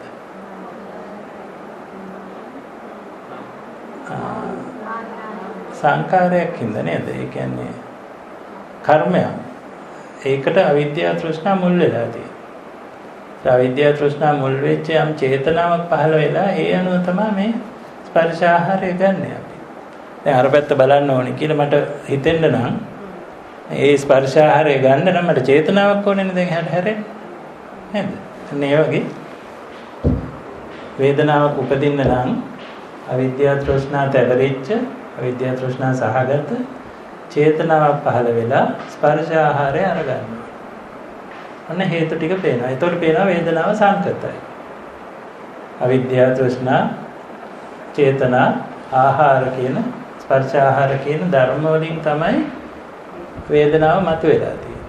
ඒ හින්දා වේදනාව පටිච්ච සමුප්පන්නයි. පටිච්ච සමුප්පන්නයි නම් ඒ වේදනාව අයිති වෙන්න ඕනේ කාටද? දැන් අපි කිව්වා දරුවෝ උපදිනවා. ඒ දරුවෝ කාටද අයිති? ගෙවල් වල දරුවෝ උපදිනවා. අයිති කාටද? දෙමාපියන්ටනේ නේද? ඒගොල්ලෝ තමයි උපැද්දුවේ. අනික් අය ගිහිල්ලා අයිතිවාසිකම් කියන්නේ නැහැ. ඒ වගේ දැන් වේදනා කියලා ධර්මයක් ඉපැද්දුවේ අවිද්‍යාව තෘෂ්ණා සහගත චේතනාවකින් ගත්ත ආහාරය කියන ධර්මයෙන් නම් වේදනාව අයිති වෙන්න ඕනේ ඒ ධර්ම වලට. අපි ගිහිල්ලා අයිතිවාසිකම් කියලා හරියන්නේ නැහැ. මගේ මම කියලා අරගත්තට හරියන්නේ නැහැ. ඔන්නෝම තේරුම් ගන්න ඕනේ. එතකොට සංකත පටිච්ච සමුප්පන්න. ඊළඟට තේරෙනවා එහෙමනම් ඒ ධර්ම වලින් නම් වේදනාව හැදුනේ ඒ ධර්ම නැති වෙනකොට වේදනාව නැති වෙනවා මං කැමති වුණා නැතයි. ඒතර එතන මාව ගාව ගන්නත් බෑ දැන්. කය ධම්මං කියන්නේ ඒක. කය ධම්මං කියන්නේ ඒක ෂය වෙලා යනවා, වැය වෙලා යනවා. මට කරගන්න දෙයක් නෑ. මම උපද්දපේ ගන්න නෙමෙයි. පටිච්ච සමුප්පන්න ඉපදිච්ච එක. ඒ අනුවම නැති වෙලා යනවාට ඉතින් මට කරන්න දෙයක් නැහැ ඒකට. කය ධම්ම. වය ධම්ම. කියන්නේ නැති වෙලා ගිය වේදනාව ආයේ ඒ විදිහට නැවත හම්බෙන්නේ වෙන එකක්මයි ආපහු හම්බෙන්නේ. එහෙනම් මට මොකක්ද ඉතුරු වෙන විකල්පය දැන්? දැන් ආයෙ මම සාරාංශ කරන්නම්කෝ. දැන් අවිද්‍යාව තෘෂ්ණා කර්ම ආහාර වගේ ධර්ම නිසා විඳීමක් පැන නගිනවා. ඉතින් මට කරන්න දෙයක් නැහැ ඒකට. ඊළඟට ඒ විඳීම ඒ ධර්ම නැති වෙනකොට ඡය වෙලා යනවා, වැය වෙලා යනවා. මට කරන්න දෙයක් නැහැ. එහෙනම් මට කරන්න පුළුවන් දේ මොකක්ද? විරාග ධම්මං නිරෝධ ධම්මං. මට කරන්න පුළුවන් එකම දේ තමයි ඒ පිළිබඳ කනගාටුව ධර්ම සංවේගයක් උපද්දලා විරාගය හිතේ ඇති කරගන්න එක. ඉතින් මට කරන්න දෙයක් නැහැ ඔකට. ඊට පස්සේ නිරෝධ ධම්මං. නිරෝධ ධම්මං කියන්නේ ඔන්න ඔය වගේ වේදනා ආයේ පැන නගින එකවත් වැඩක් නැහැ. ඒක හිරිහැරයක් කියලා. ඒක පැන නොනගිනවා නම් හොඳයි සුවයක් කියලා. ඒවට කියන්නේ වේදිත සුව නෙමෙයි විමුක්ති සුව. ඒ යම් කිසි වේදනාවක් විඳලා ලබන සැපට කියන්නේ වේදිත සැප කියලා. වේදනාවක් නොහට ගැනීම සුවයක් ශාන්තයි ඒක කියලා හිතලා දැනෙන සැනසීම ඒකට කියන්නේ විමුක්ති සුවය. ඉතින් විමුක්ති සුව පැත්තට හරවන්න නම් අර නිරෝධ ධර්මය, විරාග ධර්මය එකට එක්කව කරන්න. අන්න ඒ ටික තමයි අර වචන කීපකින් පෙන්වලා දීලා තියෙන්නේ. ඒක කෙලින්ම අපේ භාවනාව අපි වෙනදත් ওই භාවනාව කරනවා. අදත් ඒක කරමු වේදනාව පිළිබඳව. මෙතන සූත්‍රයේ තව ටිකක් ගියොත් සැප විඳීම ගැන එහෙම කියනවා, දුක් විඳීම ගැනත් එහෙම කියනවා, අදුක්කම සුඛ ගැන විඳීම ගැනත් කියනවා, විඳීම් જાති තුනම ගැන සිහි කරන්න කියනවා. ඒවා සංකතයි, පටිච්ච සමුප්පන්නයි, ඒවා ඡය වෙනවා, වැය වෙනවා, ඒවට විරාගය ඇති කරගන්න පුළුවන්, ඒවා නිරෝධ කරන්න පුළුවන් කියලා මෙනෙහි කරනවා. නම් අපි ඒක කරමු දැන්. දැන් කලින් භාවනාවට විදර්ශනාව එකතු කරන්නයි අපි දැන් මේ කොටසදී හදන්නේ. අපහු ශරීරය අරමුණු කරලා ශරීරයට මේ වෙලාවේ දැනෙන සැප විඳීමක් හසු කරගන්න සිහියට. උත්සාහ ගන්න ඔබ සුගතියේ ඉන්නේ හිඳ සැප විඳීම් ගොඩාක් මේ වෙලාවේ ශරීරය පුරා දැනෙයි. එයින් එකක් ප්‍රබලව දැනෙන සැප විඳීමක් හොඳට දැනෙන්න ඇරලා සැප විඳීම විඳින ගමන් හිතන්න මේ සැප විඳීම සුඛ වේදනාවක් මේ ආයෙත් හිතන්න සුඛ වේදනාවක් මේ දැනෙන්නේ සුඛ වේදනාවක් මේ දැනෙන්නේ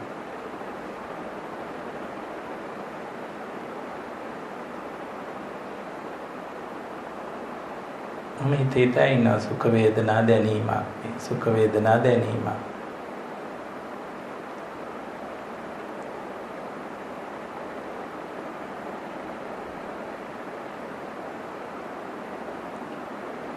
දැන් ඒ සුඛ වේදනාව හැදුනේ කොහොමද කියලා සිහි කරන්න.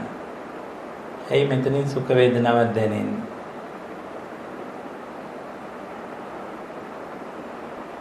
එතකොට වැටේ ස්පර්ශ ආහාරය. ස්පර්ශය සිද්ධ වෙන හින්දා. ඊළඟට අවිද්‍යාව තෘෂ්ණා සහගත චේතනාවක් නිසා මේ ස්පර්ශය කියලා වැටේ.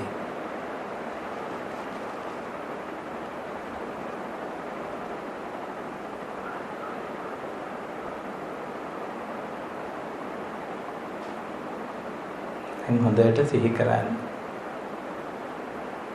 සුඛ වේදනා විඳීමක් සුඛ වේදනා විඳීමක් අවිද්‍යාව තෘෂ්ණා සහගත චේතනාවක ස්පර්ශාහාරය ගැනීමෙන් පැන නගින.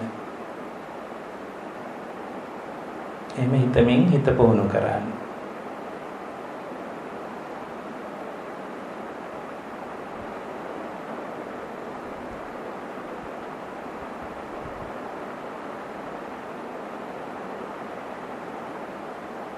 වෙන දේවල් හිතුනොත් ඒව නැසලකා හරිමින් මේ විඳීම ගැනම සිහිය තියාගන්න ඕනේ.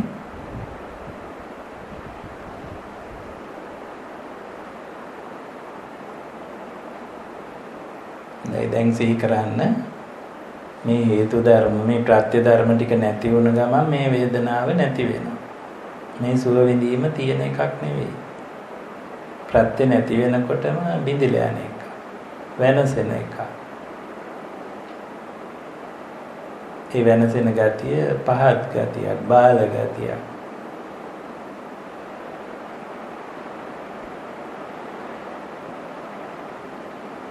දැන් ඒ වෙන වැය වෙන ගතිය හොඳට දැනෙන්න අරින්න. මේක ස්ථිර නෑ, විදෙනවා, වැය වෙලා යනවා. ඒක ධර්මතාවයක්, ස්වභාවයක්. අනේ බින්දිලා යන වැය වෙන කැඩෙන ගතියට අමතරව හිතන්න මෙවැනි සැප වේදනා බින්දෙන්න ආය උපද්දන්න වෙනවා. ඒ විතරක් නෙමෙයි, උපද්දන්න ඒවා බින්දෙනවා. ආයෙත් හිතන්න කොච්චර බින්දුනත් ආයෙ මහන්සිලා උපද්දන්න වෙනවා. හැබැයි උපද්දන මෙවැනි සැප වේදනා බින්දෙනවා. දැන් දකින්න ඒක හිරිහැරයක් විදියට, කරදරයක් විදියට. මේ විදියට සමුදය වැය පීඩාවට යටත් වෙන්න සිද්ධ වීම වදයක්, දුක. දුක්ඛිතයි ඒ සමුදය වැය පීඩාව කියලා හිතන්න. ඒ වගේම මේකේ අනාත්ම බව දකින්න හේතු ප්‍රත්‍ය වලින් පැන නැගලා විඳිලා යනවා මිසක් තමන් කියලා කෙනෙකුට වාසංග කරගන්න බෑ නේද මෙවැනි සැප වේදනා. දැන් ධර්ම සංවේගයක් උපදින්න මෙවැනි සැප වේදනා කැඩිලා බිඳිලා වෙනසිලා යනවා. ඒ විතරක් නෙමෙයි සමුදය වැය පීඩාවට අයත් වෙනවා. ඒ විතරක් නෙමෙයි වසඟයට ගන්නත් බෑ කවදාවත්. මෙවැනි පහත් ලක්ෂණ වලින් යුක්ත මේ වේදනා කලකිරීමටමයි සුදුසු. කලකිරෙන්නමයි සුදුසු කියලා හිතලා වේදනාව කෙරෙහි ඔය දැනෙන නිබ්බිදා හැඟීම උපද්දවන්න. අර දුර්ගුණ ත්‍රිලක්ෂණ දකිමින්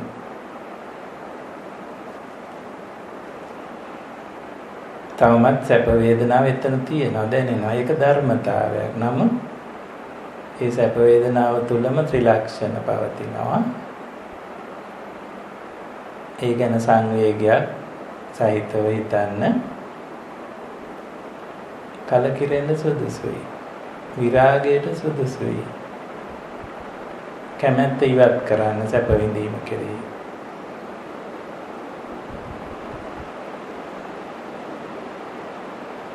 ඊළඟට නිරෝධය සිහි කරන්න.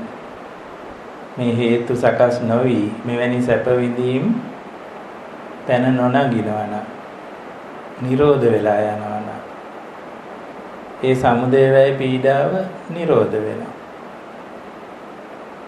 අන්නේ නිරෝධය අරමුණු කරමින් හිතන්න. වේදනා නිරෝධය ශාන්තයි ප්‍රණීතයි. වේදනා නිරෝධය ශාන්තයි ප්‍රණීතයි. වේදනා නිරෝධය ශාන්තයි ප්‍රණීතයි.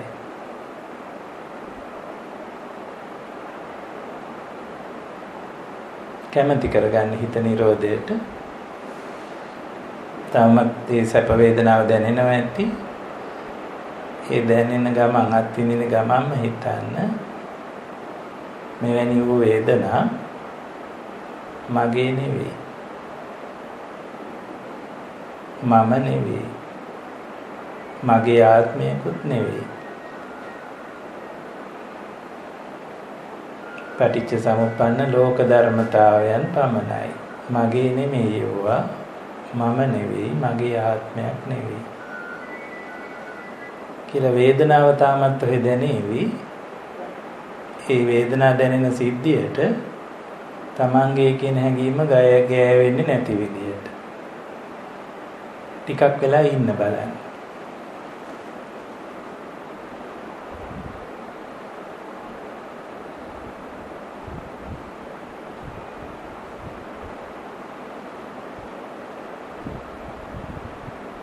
වේදනාව හැදෙන ධර්ම දන්නවා, වෙනසෙන විදිය දන්නවා. එවැනි හැදෙන වෙනසෙන පීඩාකාරී විඳීම් මගේ නෙවෙයි. මම නෙවෙයි, මගේ ආත්මයක් නෙවෙයි. මගේ නෙවෙයි, මම නෙවෙයි, මගේ ආත්මයක් නෙවෙයි. මේ වැනි වූ විඳීම් මගේ නෙවෙයි, මම නෙවෙයි, මගේ ආත්මය නෙවෙයි. වේදනාව එහෙම්මම තියෙද්දිම දැනෙද්දිම තමන්ගේ කියන හැඟීම අහක් කරගන්න. තමනුයි මේ වේදනාව විඳින්නේ කියන අදහසත් අහක් කරගන්න. තමන්ගේ වසඟේ මේ වේදනාව කියන ඒවා තියෙන්නේ කියන හිතන ගතියත් අහක් කරගන්න. ඒවා අහක් කරගත්තට විඳීම හිතේ.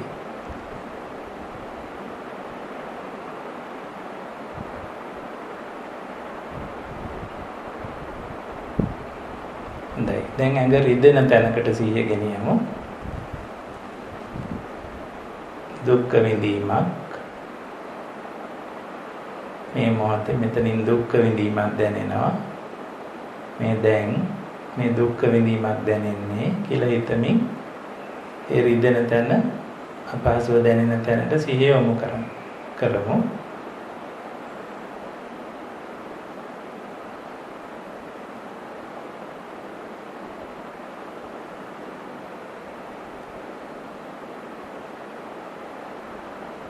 වැටෙන්න අරින්නේ ඒකේ සමුදය ධර්ම. මේකත් අවිද්‍යාව තෘෂ්ණා සහගත චේතනාවකින් ස්පර්ශ ආහාරය නිසායි. එහිඳ මේ දැනෙන රිදීම මේ දුක් විඳීම සංකතයි. හේතු ප්‍රත්‍යයන් නිසායි මතුවලා තියෙන්නේ. මේක පටිච්ච සමුප්පන්නයි. නැවතත් ඒ රිදෙන්න එක දැනෙන්න ඇරලා අත්විඳින ගමන් හිතන්නේ මේක සංකතයි. පටිච්ච සමුප්පන්නයි. ඊළඟට ඒකේ ඡය වෙන වැය වෙන ධර්මතාවය අල්ලගන්න මේ ප්‍රත්‍ය ධර්ම නැති වෙච්ච ගමන් මේ දුක් විඳීම ඉවරයි.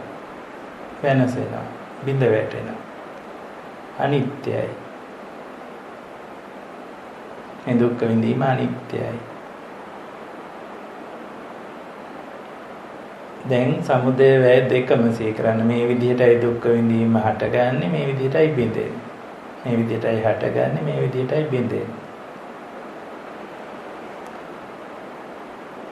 දැන් සිහි කරමු ඒ හටගෙන බිඳෙන ගතිය පීඩාව, වදයක්, හිරිහැරයක්, පෙළීමක්. සමුදය වැය කියන නිර්දය පෙළීම තමයි ඒ ගැනත් කලකිරීම උපද්දන්නේ. දැන් හිතම ඒ විතරක් නෙවෙයි. මේ විඳීම් අනාත්මයි. කිසිදාක කීකරු කරගන්න, අවනත කරගන්න වෙන්නේ නැහැ. අනාත්මයි. සාරාංශ කරගන්න විඳීම අරමුණු වෙලා තියෙද්දිම හිතන්න මෙවැනි දුක් විඳීම අනිත්‍යයි. ඒ වගේම දුක් සහගතයි. සමුදය වැය පීඩාවට අහු වෙච්ච හින්දා. ඒ වගේම අනාත්මයි. අවනත කරගන්න බැරි වෙනවා. ඒ ලක්ෂණ තුනම සිහි කරලා ඔය දැනෙන දුක් විඳීම කෙරෙහි කලකිරෙමු. විරාගය උපද්දමු. නොයල්ම උපද්දමු. දුක් විඳීම කෙරෙහි එවැනි විරාගයක් දැනෙනකොට හිතන්න මෙවැනි දුක් විඳීම නිරෝධ වෙනවා නම් යලි නොහට ගන්නවා නම් ඒ යලි නොහට ගන්න ස්වභාවය ශාන්තයි, ප්‍රණීතයි. දුක් විඳීම වල නිරෝධය ශාන්තයි, ප්‍රණීතයි. දුක් විඳීම වල නිරෝධය ශාන්තයි, ප්‍රණීතයි. හොඳට හිතට දැන යලි කවදාවත් එවැනි විඳීමක් ඇති වෙන්නේ නැති එකමයි සෝය.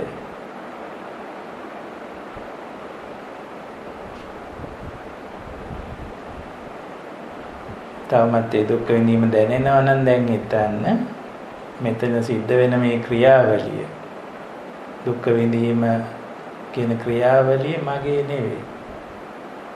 ලෝක ධර්මතාවය. මේ ධර්ම මම නෙවෙයි. මගේ ආත්මයකුත් නෙවෙයි. මේ දුක් විඳීම සහ ඒ ක්‍රියාවලිය මගේ නෙවෙයි, මම නෙවෙයි, මගේ ආත්මයක් නෙවෙයි. මේ දුක් විඳීම මගේ නෙවෙයි, මම නෙවෙයි, මගේ ආත්මයක් නෙවෙයි. මම හිතමින් ඉන්න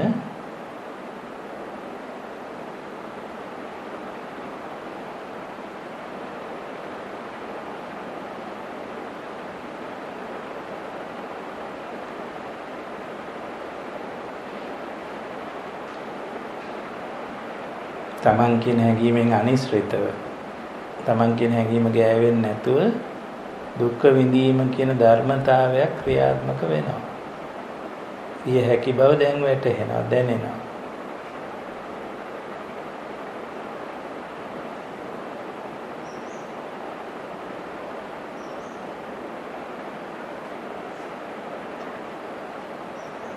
හොඳයි. ඉදිරියේදී මෙවැනි විඳීම් ගැන තවත් කලකිරෙන්න මිදෙන්න අදිෂ්ඨාන කරලා නැවත අපි ඇස්තරමු. සාදු සාදු සාදු.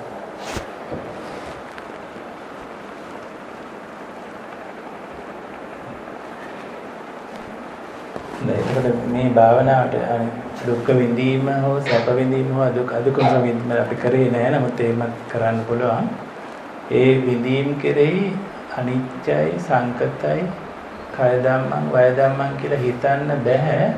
අර සූත්‍රයේ මුලින් දේශනා කරපු විඳීම් වල පටිච්ච සමුප්පන්න බව නොදන්න කෙනාට. අනිත්‍යයි කියලා හිතන්න බෑනේ. හැදිච්ච විදිය, දෙදිච්ච විදිය දන්නේ නැත්නම් නේද? සංකතයි කියලා හිතන්න බෑ, හේතු ටික දන්නේ නැහැ. ඡය වෙනවා කියලා හිතන්න බෑ, හේතුත් දන්නේ නැහැ. හේතු නැති වෙනකොටයි බින්දින්නේ කියලා දන්නේ නැහැ. ඒ නිසා තමයි සූත්‍රයේ මුලට පටිච්ච සමුප්පාදේ පෙන්නලා තියෙන්නේ.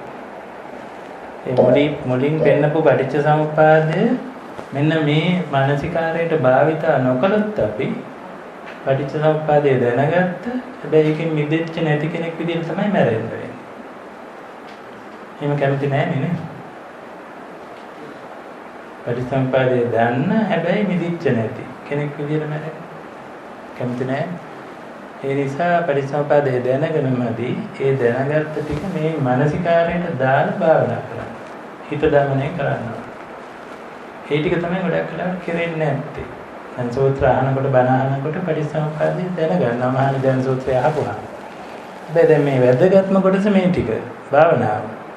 ඒ කොටස නිකන් ඉස්සලා යනවා අපි. නේද? භාවනාවට ඒක භාවිතා වීම අඩුයි අපි. ඔන්න ඔය ටික තමයි හදාගන්න තියෙන්නේ. තේරුම් ගන්න මේ පටිච්චසමුප්පාදයේ දේශනා කරේ මෙන්න මේ මානසිකාරය කිරීම සඳහා මිස පටිච්චසමුප්පාදේව අපිව දැනුවත් කිරීම විතරක් නෙමෙයි බුදුහාමුදුරන්ගේ පරමාර්ථය. අපිව මුදවීම විමුක්ති සෝයට ගෙනියාම තමයි පරමාර්ථය. ඒ ගෙනියන්න මෙහෙම මෙනෙහි කරන්න ඕනේ. හැබැයි මේවා ටික මෙනෙහි කරන්න බෑ අරක දන්නේ නැතුව. අන්න ඒ නිසා ඒක මුලින් කියලා දෙන්න කියලා තේරුම් ගන්න.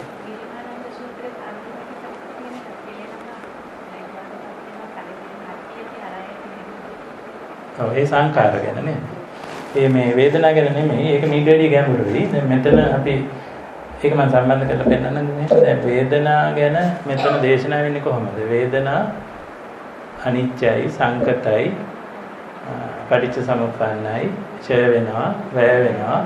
විරාගය තමයි සුදුසුම විසඳුම, නිරෝධය තමයි සුදුසුම විසඳුම. කියන ඔන්න ඔය ටිකනේ අපි මෙතන මෙනෙහි කරේ. හැබැයි අනිත්‍යයි කියලා කියන්න කලින් සංකතයි කියලා කියන්න කලින් අපි හේතු ටික දැනගත්තනේ වේදනාවට. මොනවාද වේදනාවක් ඇති වෙන්න හේතු? ස්පර්ශය ආසන්න හේතුව, ඊට යටින් තියෙන හේතුව චේතනාව, ඊට යටින් තියෙන හේතුව අවිද්‍යාව සහ තෘෂ්ණාව. දැන් ওই ටික පැහැදිලිනේ. එතකොට අපි වේදනාව ගැන කලකිරෙන විදිහට තමයි මේ මෙනෙහි කිරීම. ගිරිමානන්ද සූත්‍රයේ වේදනාවට යටින් තියෙන චේතනාව කලකිරෙන විදිහට තමයි මෙනෙහි කරන්න කියන්නේ. සබ්බ සංඛාර ගැන මෙනෙහි සියලු සංඛාර. ඒ කියන්නේ ওই චේතනාවල්. නේද? ඒවා කොහොමද හිත අට්ඨියති හරායති jigucchati කියලා මෙනෙහි. ඒවා කොහොම ඊටාම පිළිකුල් සහගත, නිന്ദා සහගත, තුච්ඡ ධර්මතා කියලා යට තියෙන ධර්මයටයි කලකිරෙන්නේ. දැන් මෙතන තියෙන වේදනාව ගැන අතන ගිරිමානන්ද සූත්‍රයේ වේදනාව වලට යටින් තියෙන සංඛාරය ගැන තමයි කලකිරීම උපදින්නේ. ඒ මොකද සංකාරය තියෙනකන් ඉතින් වේදනාව ආයෙ උපදින්න හිතෙනවා. ඉතින් සංකාර ගැන කලකිරෙන විදිහට තමයි ගිරිමානන්ද සූත්‍රයේ තියෙන්නේ. මෙතනදී එතෙන්ට ගිහින් නැහැ වේදනාව ගැනයි කලකිරෙන විදිහට කියන්නේ.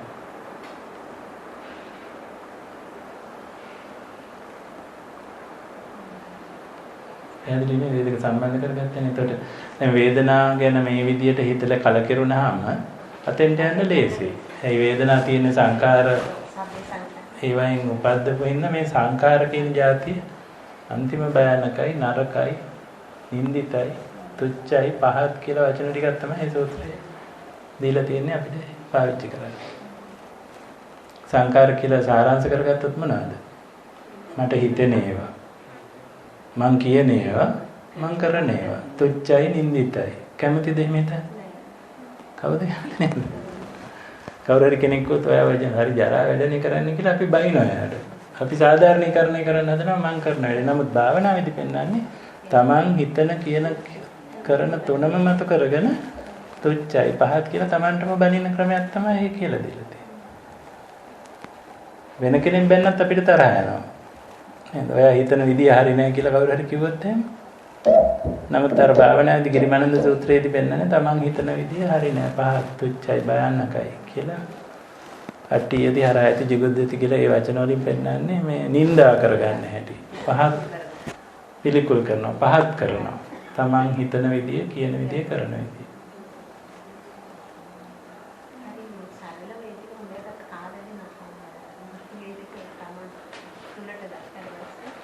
ඔව්. ඉතින් ඔක එකපාරක් තේරුම් ගත්තාම ඊට පස්සේ අර මෙනෙහි කිරීම තමයි මේ කියන භාවනාව තමයි හිත දමනය කරන්න දිගින් දිගටම යොදන්න ඕනේ. ඒකින්ද පටිසම්පාදේ ගැන තව ගොඩාක් හොයන්න කලින් මේ කියන ටික මේ මනසිකාරේ යන්න ඕනේ මේ කලකිරීම පැත්තට. කලකිරීම යම් පමණකටද අපි උපදවාගත්තේ ඒ පමණ විතරයි අපි මේ ජීවිතේ සාර්ථක වෙලා තියෙන්නේ. අනික ඔක්කොම අසාර්ථක. එහෙම හිතන්න. කලකිරීම කියන්නේ නිබ්බිදා හැඟීම මම කියන්නේ. නිබ්බිදාව යම් පමණකට උපයගත්ත නම් අද දවසේ ඇතුළත ඒ පමණට අපේ අද දවස සාර්ථකයි. කලකිරීම වෙනකොට යම් ඇලීමක් උපදවගත්ත නම් ඒ මට්ටමට අපි අසාර්ථකයි. එහෙම තමයි අපේ දවස්වල සති ගණන් මාස ගණන් වල සාර්ථක අසාර්ථක භාවය තීරණය වෙන්නේ. එහෙනම් බලපුවම මෙඩිකාලයක් අසාර්ථක වෙලාද තියෙන සාර්ථක වෙලාද? බලපුවම අසාර්ථක ජීවිත. අනුකම්පා කළ යුතු ජීවිත. ඒක තමයි බුදුහාමුදුරුවෝ ඒ ඉතින් අපිට අනුකම්පා කරන්නේ.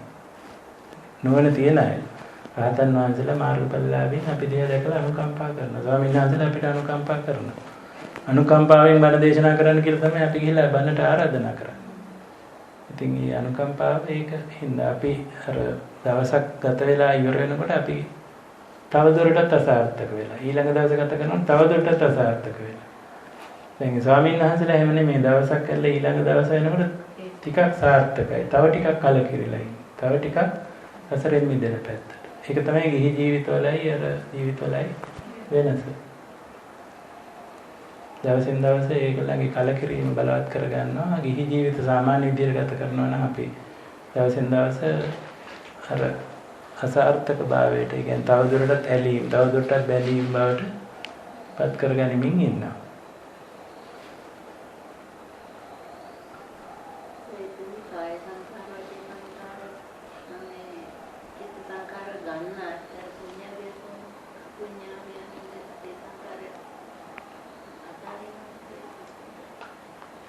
මනස මොනවා හරි දෙයකට යොදවලා අපි අර උදේ කරේ මනස යෙදෙවුවා මෛත්‍රී භාවනාවට පුණ්‍යාවි. හැබැයි මෛත්‍රී භාවනාව කරමින් ඉන්න මනසේ ක්‍රියාකාරීත්වය ගැන කලකිරුණා. ඇයි? කොච්චර මෛත්‍රී කරත් ඉවර වෙන්නේ නැහැ. මෛත්‍රී භාවනාව බිඳිලා යනවා, ආයෙ මෛත්‍රී කරන්න වෙනවා, ආයෙ බිඳිලා යනවා, ආයෙ මෛත්‍රී කරන්න. අන්න ඒක තමයි සමුදේවය පීඩාව පිළීම කියලා පෙන්නන්නේ. ඒක දුක්ඛ ස්වභාවය. මෛත්‍රී භාවනාව තුළම දුක්ඛ ස්වභාවයේ සහිතවයි කෙරෙන්නේ කියලා දැක්කහම ඉතින් කලකිරීමක් උපදිනවා. එතකොට කුසලයකත් එහෙමනම් අකුසලයේ ගැන කවර කතාවද කියලා හිතන්න. මොකද අකුසලයෙන් බලවත් විපාක දෙන විපාක කොටකුත් ඉතුරු වෙන අතරේ අර සමුදේවය පීඩාව හැමම වෙදිනවා. කුසලයේ තුල සැප විපාක එන අතරේ සමුදේවය පීඩාව වෙදිනවා. ඉතින් මේ සමුදය වය කියන පීඩාව තමයි මෙතන වැදගත්. මේක තමයි දුක්ඛාර සත්‍ය කියලා මත කරගන්නේ වැඩේම. සැප හරි දුක හරි අදුක්ඛම සුඛ හරි වේදනාවන් වල සමුදය වීම වැය වීම අපිට පාලනය කරන්න බෑ. පටිච්ච සමුප්පන්න විදියට හට වෙනවා, හට ගන්නවා, ඒ න්‍යායට අනුවම බිඳ වැටෙනවා. ඉතින් ඒක ගැන තමයි ඒකේ තියෙන හිරිහැරය. ඒ හට ගැනීම බිඳීම වලට තමන්ව ගාව ගන්න ගියාම තමන් බිඳ වැටෙනවා. හැම වෙලෙම තමන් බිඳ වැටෙනවා. ආයෙ තමන් බිඳ වැටෙනවා. ඉතින් ඒක හිරිහැරය. වදය. ජීවිතේ පුරාම අපි විඳින්නේ මේ වදය කියලා කලකිරෙන්න තමයි එතන අවවාද හම්බෙලා තියෙන්නේ.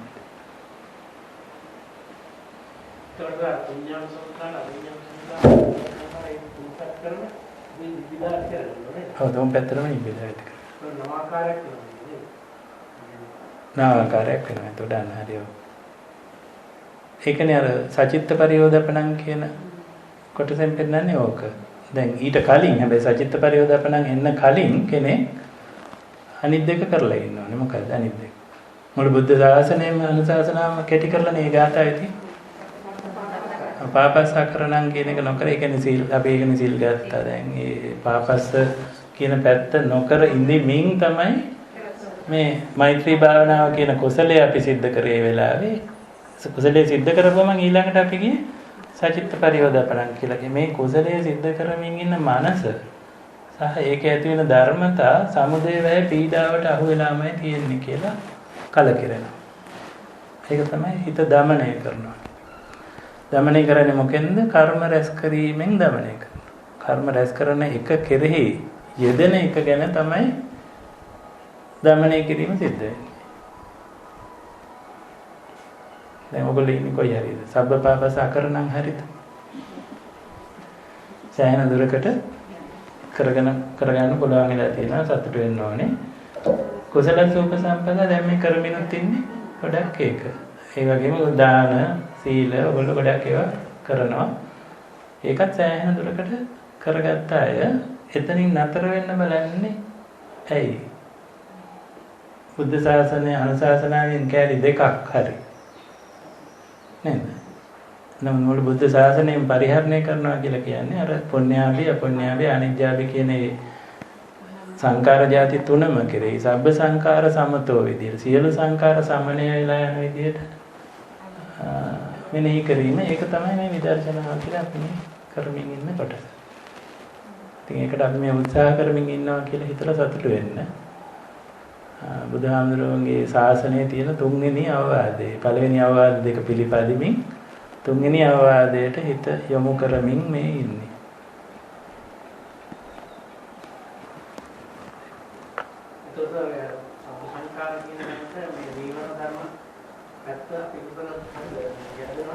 අනිවාර්යයෙන්ම තියෙනවා. දැන් මෛත්‍රී භාවනාව විතරක් හිරිහැරයක් නම් මනසට නේද? මෛත්‍රී භාවනා චෛතසික චිත්ත පහළ වීම පවා සමුදය වය පීඩාව ඇතුලේ නම් සිද්ධ වෙන්නේ. ඒ තුවාලේ ඇතුලේ නම් සිද්ධ වෙන්නේ. මෛත්‍රී භාවනාව කියන්නේ එවැනි සිතුවිලි පවා තුවාලයක යම් කැසීමක් නේද? එතකොට නීවරණ කියන අකුසල කැසීම ගැන කවර කතාවද කියලා ඒවයේ අන්තිම දරුණු තුවාල තමයි මේ කුසලයට යොමු කරන හිතේ පවා සමුදය වය පීඩාවට අහු වෙලා නම් යටත් වෙලා නම් තියෙන්නේ. අකුසලයට එදිච්ච හිත ගැන අමුතුවෙන් කතා කරන්න ඕනේ නැහැ. මොකද හේතුව අකුසලය නිසාම විපාක වෙනවා වෙනම දරුණු. ඊට අමතරව සමුදය වය පීඩාවට එතනදිම යටත් වෙලත් ඉවරයි.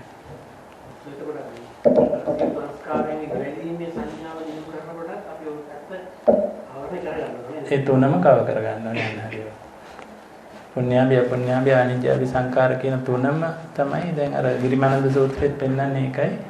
ඒ භාවනාවට කියනනම් මොකද්ද ගිරිමානන්ද සූත්‍රය? සබ්බ ලෝකේ අනිවිරත සංඥා කියලා සංඥාව බඩලා ඊළඟට එන්න කියනවා සබ්බ සංකාරේසු අනිච්ච සංඥා. ඒ කියන්නේ සියලු සංකාර පිළිකුල් සහගතයි, නිന്ദා සහගතයි, තුච්චයි කියන එකට. එතන අර සිත දමනය තමයි. එතන අර ඔක්කොම ග්‍රහණය කරගන්න ඕනේ. පුණ්‍යාභි අපුණ්‍යාභි අනිත්‍යාභි කියන තුනම ඒ සංකාර જાති ඔක්කොම පිළිකුල් සහගතයි, නිന്ദා සහගතයි කියන. ඒක මොළදීම හිතන්න නෙමෙයි කියලා තියෙන්නේ. මොළදී අපි හිතන්නේ අකුසල සිතිවිලි නිന്ദා සහගතයි පහත් තුච්චයි කියලා මුලින් පටන් ගන්න. ඒකෙන් තමයි සබ්බපාපසකරණම් කියන කොටස එන්නේ. එහෙම පටන් ගත්ත කෙනා හිත ඔහම දියුණු කරගෙන ගිහිල්ලා අන්තිමට සියලු සංකාර අනිජ්ජාවි සංකාර පවා නිന്ദා සහගතයි තුච්චයි සසර වටේටම අපි ගෙනියනවා කියලා අන්න ඒ මට්ටමට සිත දමනය කිරීමකට තමයි හිමින් අපි ලං වෙන්න ඕනේ. ඒක තමයි බුදුදහමේ හරය. අර මේක මොන උපමා සූත්‍රයක් තියෙන්නේ?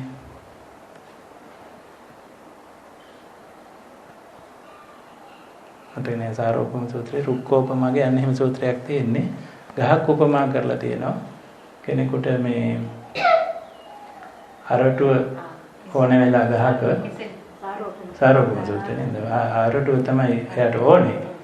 දැන් අපිටත් ඕනේ බුද්ධ ආගමේ අරටුව. ඒ කියන්නේ මේ සබ්බ සංකාරම සමනය කරලා නිර්වාණය තමයි අපිට ඕනේ. හැබැයි ඉතින් ගහ දැක්කාම අපිට හිතෙනවා ලස්සන ගහ මේක අරටුව ගන්න තරම් කපන්න හොඳ නැහැ.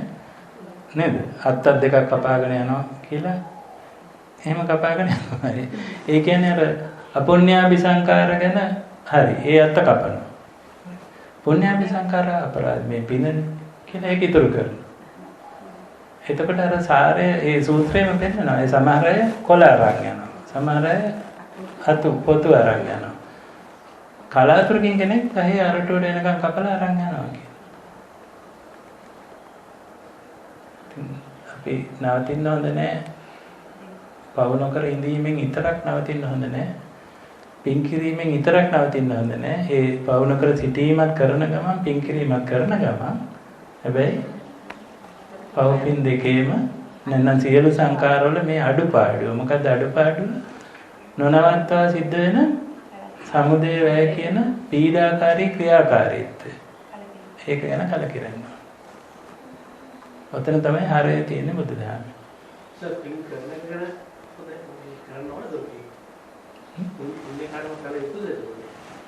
දැන් අපි මෛත්‍රී භාවනාව කරන ගමන්නේ අරක කරේ පුණ්‍ය කර්මය ඕනේ. මොකද පුණ්‍ය කර්මය නොතිබුණොත් එහෙම අර මානසිකාරය කරගන්න අපිට මේ ඉන්දනමදි. ඉන්දනමදි කියන්නේ වෙන බාධක ඇවිල්ලා ඒක නවත්තලා දාන. කරන්න දෙන්නේ නැහැ. ඒ නිසා පින් එක දිගටම කරන්න ඕනේ. නොනවත්වා කරන්න ඕනේ. කරන ගමන් ඒ කරන වැඩේ ගැන අවබෝධය එන්න ඕනේ. මේක පටිච්ච සමුප්පන්න ක්‍රියාවලිය මේ නොනවත්වා කරන්න ඕනේ එකම තමයි හිරිහැරය. පින් නොනවත්වා කරන්න සිද්ධ වෙන එකම නෙමෙයිද හිරිහැරය. ඒකමනේ සමුදය වේ පීඩාව කියලා ඒක ගැන කලකිරීම උපදිනවා. පදනේ අතර ගැනීම සඳහා තමයි. එහෙනම් පුණ්‍ය කර්ම උනත් ඉතින් ඒ කර්මනේ. කර්මක්ෂය කරගන්න කියලා බුදුහාමුදුරුවෝ අපිට අවවාද කරා. කර්මක්ෂය කරගන්න නැත්නම් යන්න වෙනවා. ඊළඟට යන්න වෙන තැන් ගැන දේශනා කරනවා. දැන් මේ විදිහට හිතන්න කියලා අවවාද කරලා ඊටු පොඩ්ඩට යමු. සැප වේදනාව විඳින්නාහට එය මගේ ආත්මයයි සිතෙයි. ඒ සැප විඳීම නැතිවීමෙන්ම මගේ ආත්මය පහව ගියේයයි අදහස් වෙයි. අර මං කලින් කිව්වේ එතන මම මැරුණා නේද? සැප වේදනාව විඳිනකොට මම කියලා හිතන. නැති වුනහම ආත්මය පහව ගියා කියලා. දුක් වේදනාවටත් ඒ විදිය. අදුක්කම සුඛ වලටත් ඒ විදියට දේශනා කරනවා. මෙසේ ඒ පුද්ගලයා මේ ආත්මයේදීම අනිත්‍ය වූ සැප දුක් වන්නා වූ ඒ දෙකින්ම මිශ්‍ර වූ ඉපදීම හා වෙනසීම ස්වභාවයකට ඇති වූ ආත්මය කියලා දකින්නේ. අන්නර ඉපදීම සහ වෙනසීම සමුදය වැය ස්වභාව කොට ඇති දෙයක් තමයි තමන්ගේ ආත්මය කියලා මේ අල්ල ගන්න හදන්නේ. එහෙනම් එතන ඉපදීම වෙනසීම කියන නිර්දය භයානක ධර්මතාවයයි තියෙන්නේ කියලා එතනින් ඈත් වෙන්න කියනවා. ඉවත් වෙන්න කියනවා. ඒ ටික මම ටිකක් ඉස්සරහට යන්නම්. ඒ විඳීම් තමාගේ ආත්මය නොවේ කියලා හිතන විදි ටිකක් තව කියලා දෙනවා එතන.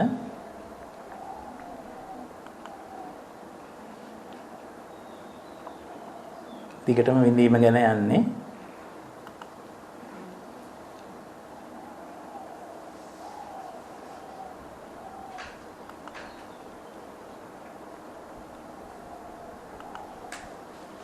මෙතෙන්ට මට එන්න ඕනේ. දැන් අර භාවනාවෙන් ඔයගොල්ලන්ට අදහසක් එන්න ඇතිනේ විඳීම් ගැන හිතිය යුතු එක්තරා ආකාරයක් තියෙනවා. ඒ ආකාරයට හිතුවොත් තමයි විඳීම් වලින් යම් විමුක්තියක් ලබන්න පුළුවන් වෙන්නේ. පටිච්චසමුප්පාදේ නවත්ත ගන්න පුළුවන් වෙන්නේ. මෙතනදී පෙන්නනවා එහෙම නවත්ත ගත්තේ නැත්නම් මේ එක එක ලෝක තලවල විඥානය පිහිටනවා. එක එක තැන්වල ඉපදෙන්න වෙනවා කියලා. ඒ ඉපදෙන තැන් ගැන විස්තරයක් විඥානය පිහිටන ආකාර 7ක් සූත්‍රය අගහරි පෙන්න වෙලා නැතිනම් කාරාංශ විතරක් කියන්නම් එතන පෙන්නනවා ඒකත්ව සංඥා තියෙන ඒ කියන්නේ එකම විදිහේ සංඥා තියෙන ඇඟවල් එකිනෙකට වෙනස් සත්වෝ જાති ඉන්නවා. ඒ අය අතර උපදින්න සිද්ධ වෙනවා.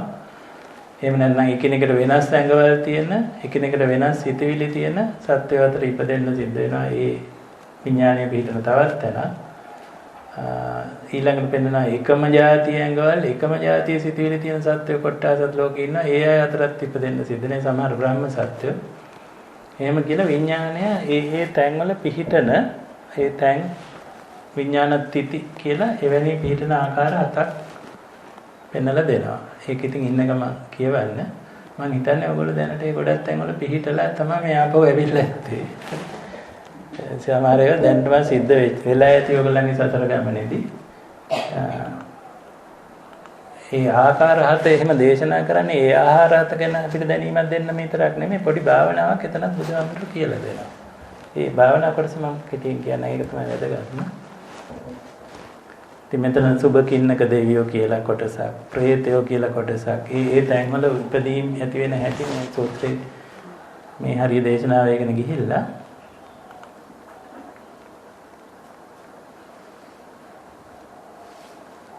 ඒකට මේකව කරන අසඤ්ඤ සත්වායතනය කියලා එකකුත් තියෙනවා. නේව සංඥාන අසඤ්ඤාන සත්වායතනක් තියෙනවා. ඒ සේරම දේශනා කළා. නමුත් ඒක නෙමෙයි වැදගත්ම තැන. මෙන්න මේ කොටස. මේක විශේෂයෙන් කියවන්න. අර විඥානත්‍ත්‍ති විඥානයේ පිහිටන තැන් අච්චර මහන්සියලා දේශනා කරන්නේ මෙන්න මේක කියලා දෙන්න. ඒ හරය ගත්තේ නැත්නම් අපි අර ටික දැනගත්ත කියලා වැඩක් නැහැ. මොකද්ද මෙතන දේශනා කරන්නේ? ආනන්දේ වුන් අතරින් මිනිස්යෝද ඇතැම් දෙවියෝද ඇතැම් විනිපාතිකයෝද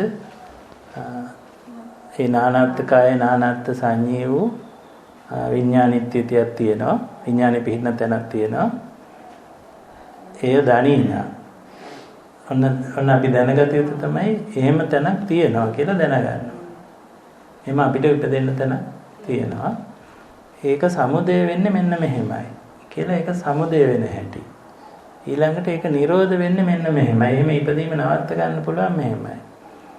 එහෙම ඉපදුනොත් මෙන්න මෙවැනි රසයක් එතන තියෙනවා. ආස්වාදයක් තියෙනවා.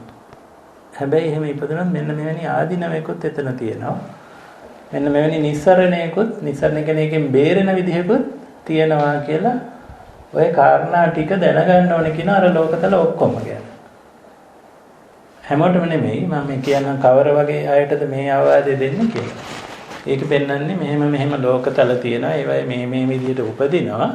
හැබැයි හැම උපදීමකම මෙන්න මේ කාරණා ටික දැනගන්න ඕනේ. මොකද්ද?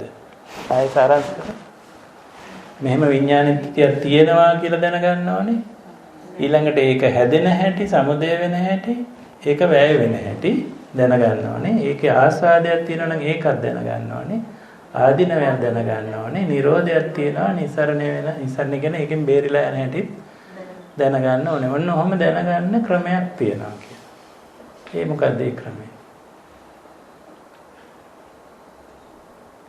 ඒක ප්‍රඥාවෙන්ම අර විදිහට භාවනා කරලා දකින කට්ටියක් ඉන්නවා.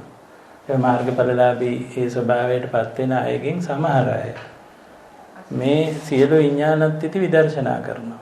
විදර්ශනා කරන්නේ ඒවයි සමුදය බලනවා, වැය බලනවා, සමුදය වැය පීඩාව දැනගන්නවා, ඊළඟට ඒකේ නිරෝධය, ඒකෙන් බේරෙන විදිය ඔය කියන ආකාරයටම දකිනවා. එතන තියෙන ආස්වාදයත් ඒගොල්ලෝ දන්නවා. හරි. ඒ මහා ප්‍රඥාව තියෙන අය. හරි. ඒ අයට නමක් කියනවා. දැන් ඔයගොල්ලෝ යන්නේ මාර්ග දෙකකින්, ඒ දෙකකින් කෝකෙද කියලා බලන්න. මේ සූත්‍රයේ මේ කොටස දේශනා කරන්නේ එන්න මේ කාරණා දනී නම් එයා ඒ එකම විඥාන තිතියක්වත් අභිනන්දනය කරන්නේ නැහැ, තමන්ගේ කියලා ගන්න නැහැ, පිළිගන්නේ නැහැ, එයා මිදිලා යනවා කියන. ඔන්න මිදෙන එක ක්‍රමයක්. ඒ ක්‍රමයට නමක් දෙනවා.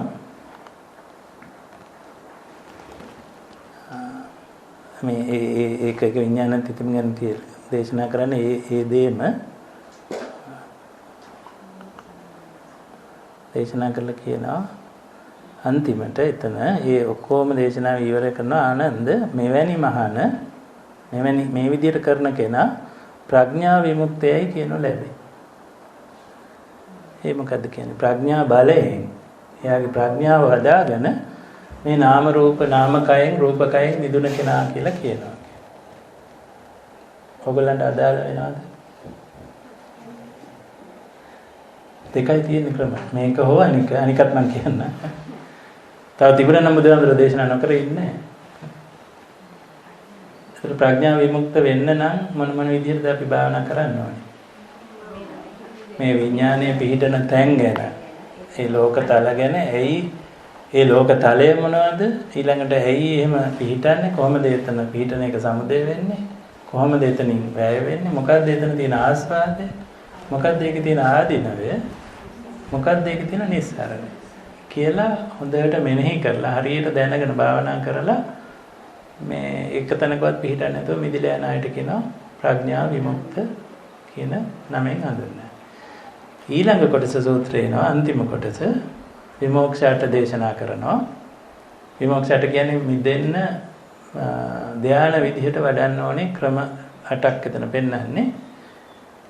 ඒක පෙන්නනවා භාවනා වෙනම වඩන ක්‍රමයක්. අර විදර්ශනා පැත්තනේ. සමුදය, වැය, ඒ ටික විදර්ශනා.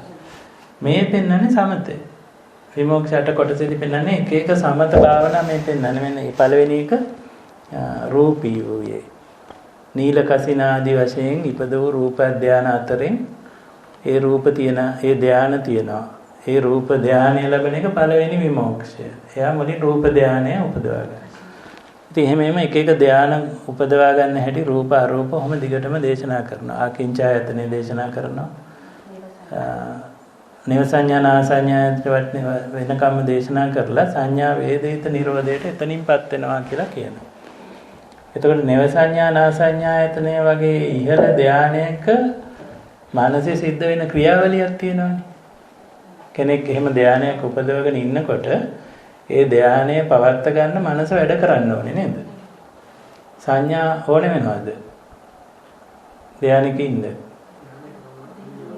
ඒ ඉතින් මනසට මොන හරි නිමිත්තක් දීලා අරමුණු කරලා ඒ සංඥා තුනී කරලා සියුම් කරලා සුව විඳීමක් සහිතව ඉන්න ක්‍රමයක් එයා හොයාගෙන. හැබැයි එහෙම ඉන්න ගමන් එයා ඒ මනසේ සිද්ධ වෙන ක්‍රියාකාරීත්වය පීඩාවක් විදියට විදර්ශනා කරනවා. එයාට යන්න පුළුවන් උපරිම ධානයට ගිහිල්ලා ඒ ධානයේ තියෙන සමුදය වේ පීඩාව විදර්ශනය කරලා එයාට මිදෙන්න පුළුවන් කියන. එතකොට එයා සංඥා වේදිත නිරෝධයටපත් වෙනවා. එහෙම අයට කියන්නේ මොකද්ද? එහෙම අයට කවුරු කියලාද කියන්නේ? එහෙම ගිහිල්ලා ඒ ඔක්කොම ටික දේශනා කරලා පෙන්නනවා. එහෙම අයට කියනවා උබතෝ භාග විමුක්ත කියලා. උබතෝ භාග විමුක්ත කට්ටියක් ඉන්නවා. එතකොට උබතෝ භාග විමුක්ත කට්ටියගේ ප්‍රඥා විමුක්ත කට්ටියගේ වෙනස මොකක්ද? අරගොල්ලෝ විදර්ශනාව බලවත් කරන ගිහිල්ලා සියලු විඥානයේ පිහිටන තැන් ගැන අර සමුදය වැය දැකලා විමුක්ත ස්වභාවයට යනවා. ඒ අපි අන්තිම භාවනාවෙන් කරේ නිබ්බිදා උපදිනවා, විරාගය උපදිනවා, නිරෝධය උපදිනවා. එහෙම යන කට්ටියක් ඉන්නවා. ඒගොල්ලෝ ප්‍රඥා විමුක්ත කියන ස්වභාවයටපත් වෙනවා. තව කට්ටියක් ඉන්නවා පෙරපින් බලයෙන් ධානය උපදවනවා. සහ මේ භවෙත් වීර්යය කරලා ධානය උපදවනවා.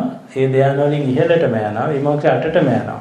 උඩම විමෝක්ෂයට ගිහිල්ලා ඒ විමෝක්ෂය කෙරෙහි පිහිටලා තියෙන මනස විදර්ශනා කරනවා. එතකොට ඒගොල්ලන්ට අර ඔක්කොම විඥානත් ඉති විදර්ශනා කරන්න ඕනේ නෑ. ඒගොල්ලෝ පින්වන්තයි නේද?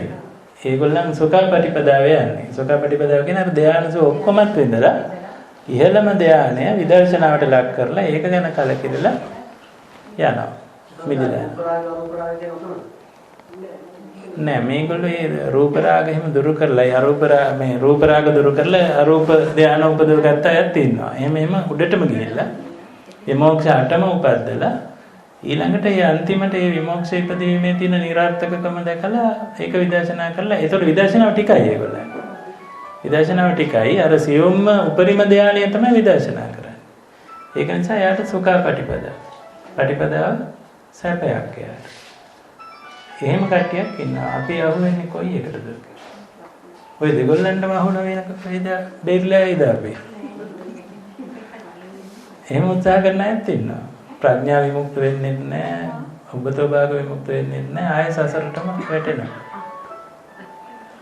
මගදී හම්බෙන එක එක්කෙනා හින්ද නේද?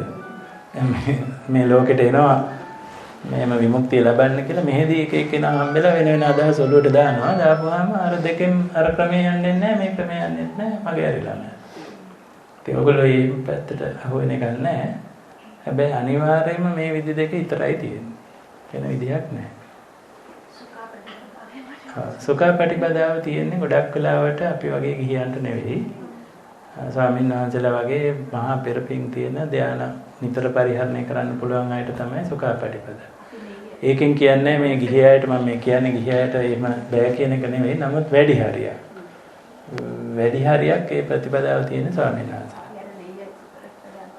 අපි ගොඩාක් වෙලාවට අයිති වෙන්නේ ওই ප්‍රඥා විමුක්ත පැත්තෙන් තමයි අපිට යන්න වෙන්නේ. එහෙමනම් විඥානයේ පිහිටන තැන් සහ අර පටිච්චසමුපාද මූල ධර්මය අනුව ඒක ක්‍රියාත්මක වෙන හැටි ඔක්කොම දිගට හිතමින් විදර්ශනා කරන්න ඕනේ. මේ තිරිසන් බව, මේ මිනිස් බව, මේ දෙවි බව ඒවා හිතෙන් මතු කරගනිමින් විදර්ශනා කරොත් විතරයි අපි බේරලා යන්නේ. වැඩ ගොඩාක් එතන කරන්න අපිට තියෙනවා. පැහැදිලි නේද එතකොට? ධර්ම ශ්‍රවණේ විතරක්ම මදි. හොඳයි. එතකොට එතනින් සූත්‍රය ඉවරයි. මම පුළුවන් තරම් සාරාංශයක් ඉදිරිපත් කරේ. ඊටාම කෙටියෙන් කිව්වොත් මේ සූත්‍රයේ තියෙන චතුරාර්ය සත්‍ය පටිච්චසමුප්පාද දේශනාවේ හැටියට දුක්ඛාර සත්‍යයි දුක්ඛ සමුදයාර්ථ සත්‍යයි එතන දේශනා කරනවා. මේ අන්තිමට දේශනා කරන විමුක්ති ප්‍රඥා විමුක්ත ස්වභාවය, උබතෝ භාග විමුක්ත ස්වභාවය ඒවා දුක්ඛ නිරෝධ මාර්ග ගාමිනී පටිපදා. මදහරියදී දේශනා කරනවානේ අර වේදනා කෙරේ හිතන්න ඕන ක්‍රම නේද? ඒවත් පටිපදාවටම තමයි අයිති වෙන්නේ. පටිපදාව කුළු ගන්නවල තමයි අගහරියදී මේ විමුක්ත දෙක පෙන්වන්නේ. ඊට මුලින් පෙන්වන තමාව පිහිටා ගන්න විදියකුත් තියෙනවා, තමාව පිහිටා නොගන්න විදියකුත් තියෙනවා. ඒ තමාව පිහිටා නොගන්න විදිය කියන සෙක්ෂන් එකේදී කොටසෙදී දේශනා කරන්නේ දුක්ඛ නිරෝධ ආර්ය සත්‍ය. එතනින් මෙහා තියෙන අන්තිම හරිය තියෙන ඔක්කොම දුක්ඛ නිරෝධ මාර්ග පටිපදා ආර්ය සත්‍ය. ඒින්ද චතුරාර්ය සත්‍යමයි දේශනා වෙන්නේ එක අනුපර්යායන් යටතේ. ඉතින් එවැනි වැදගත් සූත්‍රයක් තමයි අපි අද දවස පුරා දවසම හරි අරන් සාකච්ඡා කරේ. අද භාවනාවට වැඩිය සූත්‍රයේ සාකච්ඡාව වැඩි වුණාට සූත්‍රයට අදාළ භාවනා වශයෙන් අපි දෙක තුනක් සිද්ධ කරා. ඉතින් රැස්වෙච්ච පින විශාල නිසා පුණ්‍ය අනුමෝදනාව සිද්ධ කරලා අවසන් කරමු නේද?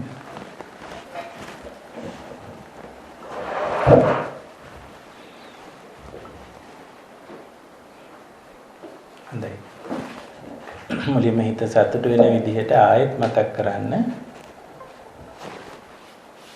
පෙර පුණ්‍ය ශක්තිය නිසාම අද මෙවැනි කුසල කර්මයන් කරන්න සියලු පහසුකම් සැලසුණා කියලා ඒ අතීත කුසලයේ ගැන මුලින් සතුට වෙන්න. ඉස්සර කරපු පින් ගැන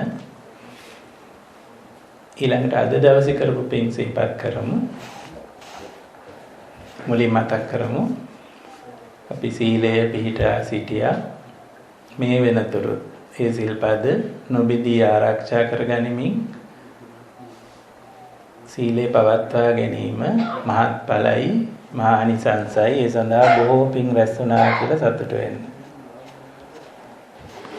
සීලය ගැන එහෙම සතුට වෙලා ඊළඟට සිහි කරමු. සිහිය පිහිටවා ගන්න සතිපට්ඨාන භාවනා වශයෙන් ආරම්භයේදී මූලික භාවනා සිද්ධ කළා. සතිපට්ඨාන කුසලය මහත්ඵලයි මහානිසංසයි. ඒ ගැන බොහෝ සතුටක් හිතේ උපද්දමු. ඊළඟට සිහි කරමු ධර්ම සාකච්ඡාමය පින අපි හැමදෙනාටම සිද්ධ වුණා. මහා නිදාන සූත්‍රය මුල ඉඳන් අගටම වගේ සාරාංශ කරගනිමින් සාකච්ඡා කරගනිමින් අවබෝධ කරගන්න උත්සාහ කරා. සුවිශාල පිනක් ඒ වෙනුවෙන් සිද්ධ වුණා. ඊළඟට සිහි කරමු ඒ නිදාන සූත්‍රයටම අදාළව වේදනා විදර්ශනාව අපි සිද්ධ කළා. මන ආයතනය විදර්ශනාව සිද්ධ කළා. ඒ සඳහා රැස් වෙච්ච පිං මේ පමණකයි කියලා වචනයට නගන්න බැරි තරම් සුවිශාලයි.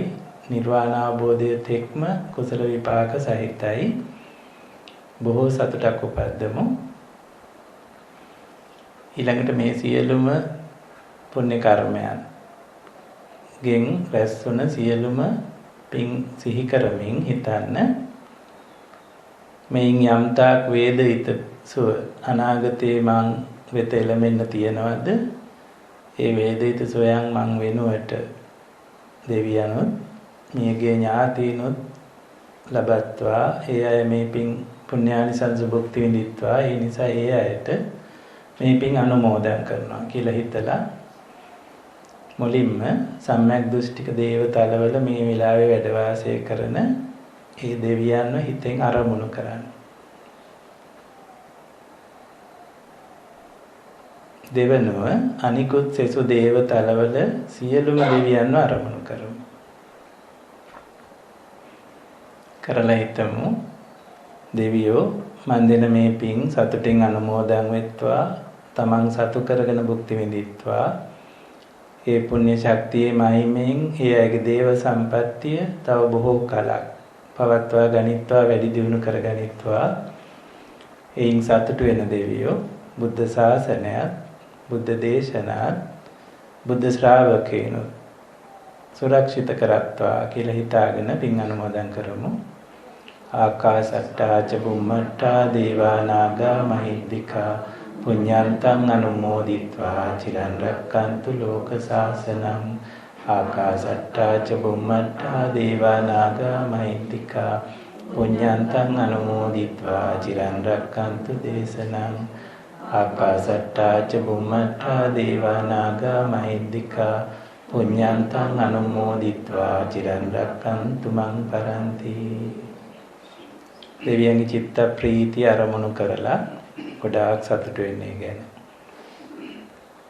ඊළඟට අපේ භව ගමන සිහි කරමු. මේ භවයේ Tamanට දෙමව්පියෝ වෙලා උදව් කරපු, ඥාතීන් වෙලා උදව් කරපු අය සිහි කරන්න.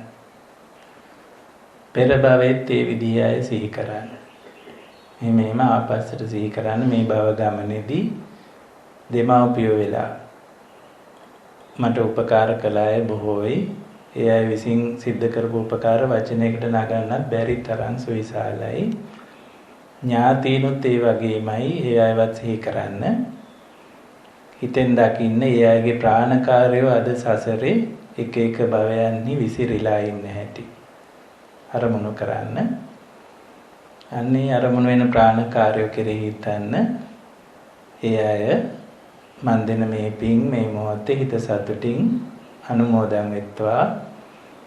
ඒ පුණ්‍ය ශක්තිය තමන් සතු කරගනිත්වා. තමන් සතු කරගෙන භුක්ති විඳින්මින් තමන් දැනට ඉන්න භවයත් අනාගත භවයනොත් සුවපත් කරගනිත්වා. එතනින් නොනැවති මන් දෙන මේ පින් උතුම් චතුරාර්ය සත්‍ය අවබෝධය කරගන්න හේතු උපනිශ්‍රය කරගනිත්වා කියලා හිතලා ඒ අයට පින් අනුමෝදන් කරමු. ඉදම්මේ ඥාතිනං හෝතු සුඛිතා හොන්තු ඥාතයෝ. ඉදම්මේ ඥාතිනං හෝතු සුඛිතා හොන්තු ඥාතයෝ. ඉදම්මේ ඥාතිනං හෝතු සුඛිතා හොන්තු ඥාතයෝ. ගොඩාක් සතුටු වෙන්න. ඒ අය වෙනුවෙන් ඉහළම යුතුයකමක් මම මේ වෙලාවේ ඉටු කළා කියලා සතුටු වෙන්න. ඊළඟට මෙවැනි මහා කුසල් සිද්ධ කරගන්න අපිට බොහෝ කල්යාණ මිත්‍රයෝ උපකාර කරපු බව සිහි කරමු. මුලින්ම මෛත්‍රී මහත්මයා, ඒ නෝනා මහත්මිය, මෞතුමිය සහ පවුලේ දූ දරුවන් ඇතුළු මේ පරම්පරාවේ හැම දෙනාම අපිට උදව් වෙලා තියෙනවා මේ කුසලයේ කරගන්න. ඒ අය සිහි කරමු. ඒ වගේම විලම්පස ප්‍රත්‍ය, දාන ප්‍රත්‍යයන් සපයපු කල්යාණ මිත්‍රයෝ සිහි කරමු. ඒ වගේම මේ තාක්ෂණික උපකරණ ලබා දීලා මේ පුණ්‍ය කර්මේ පහසු කරපු කල්යාණ මිත්‍රයෝ හිටියේ. ඒ අය සිහි කරමු.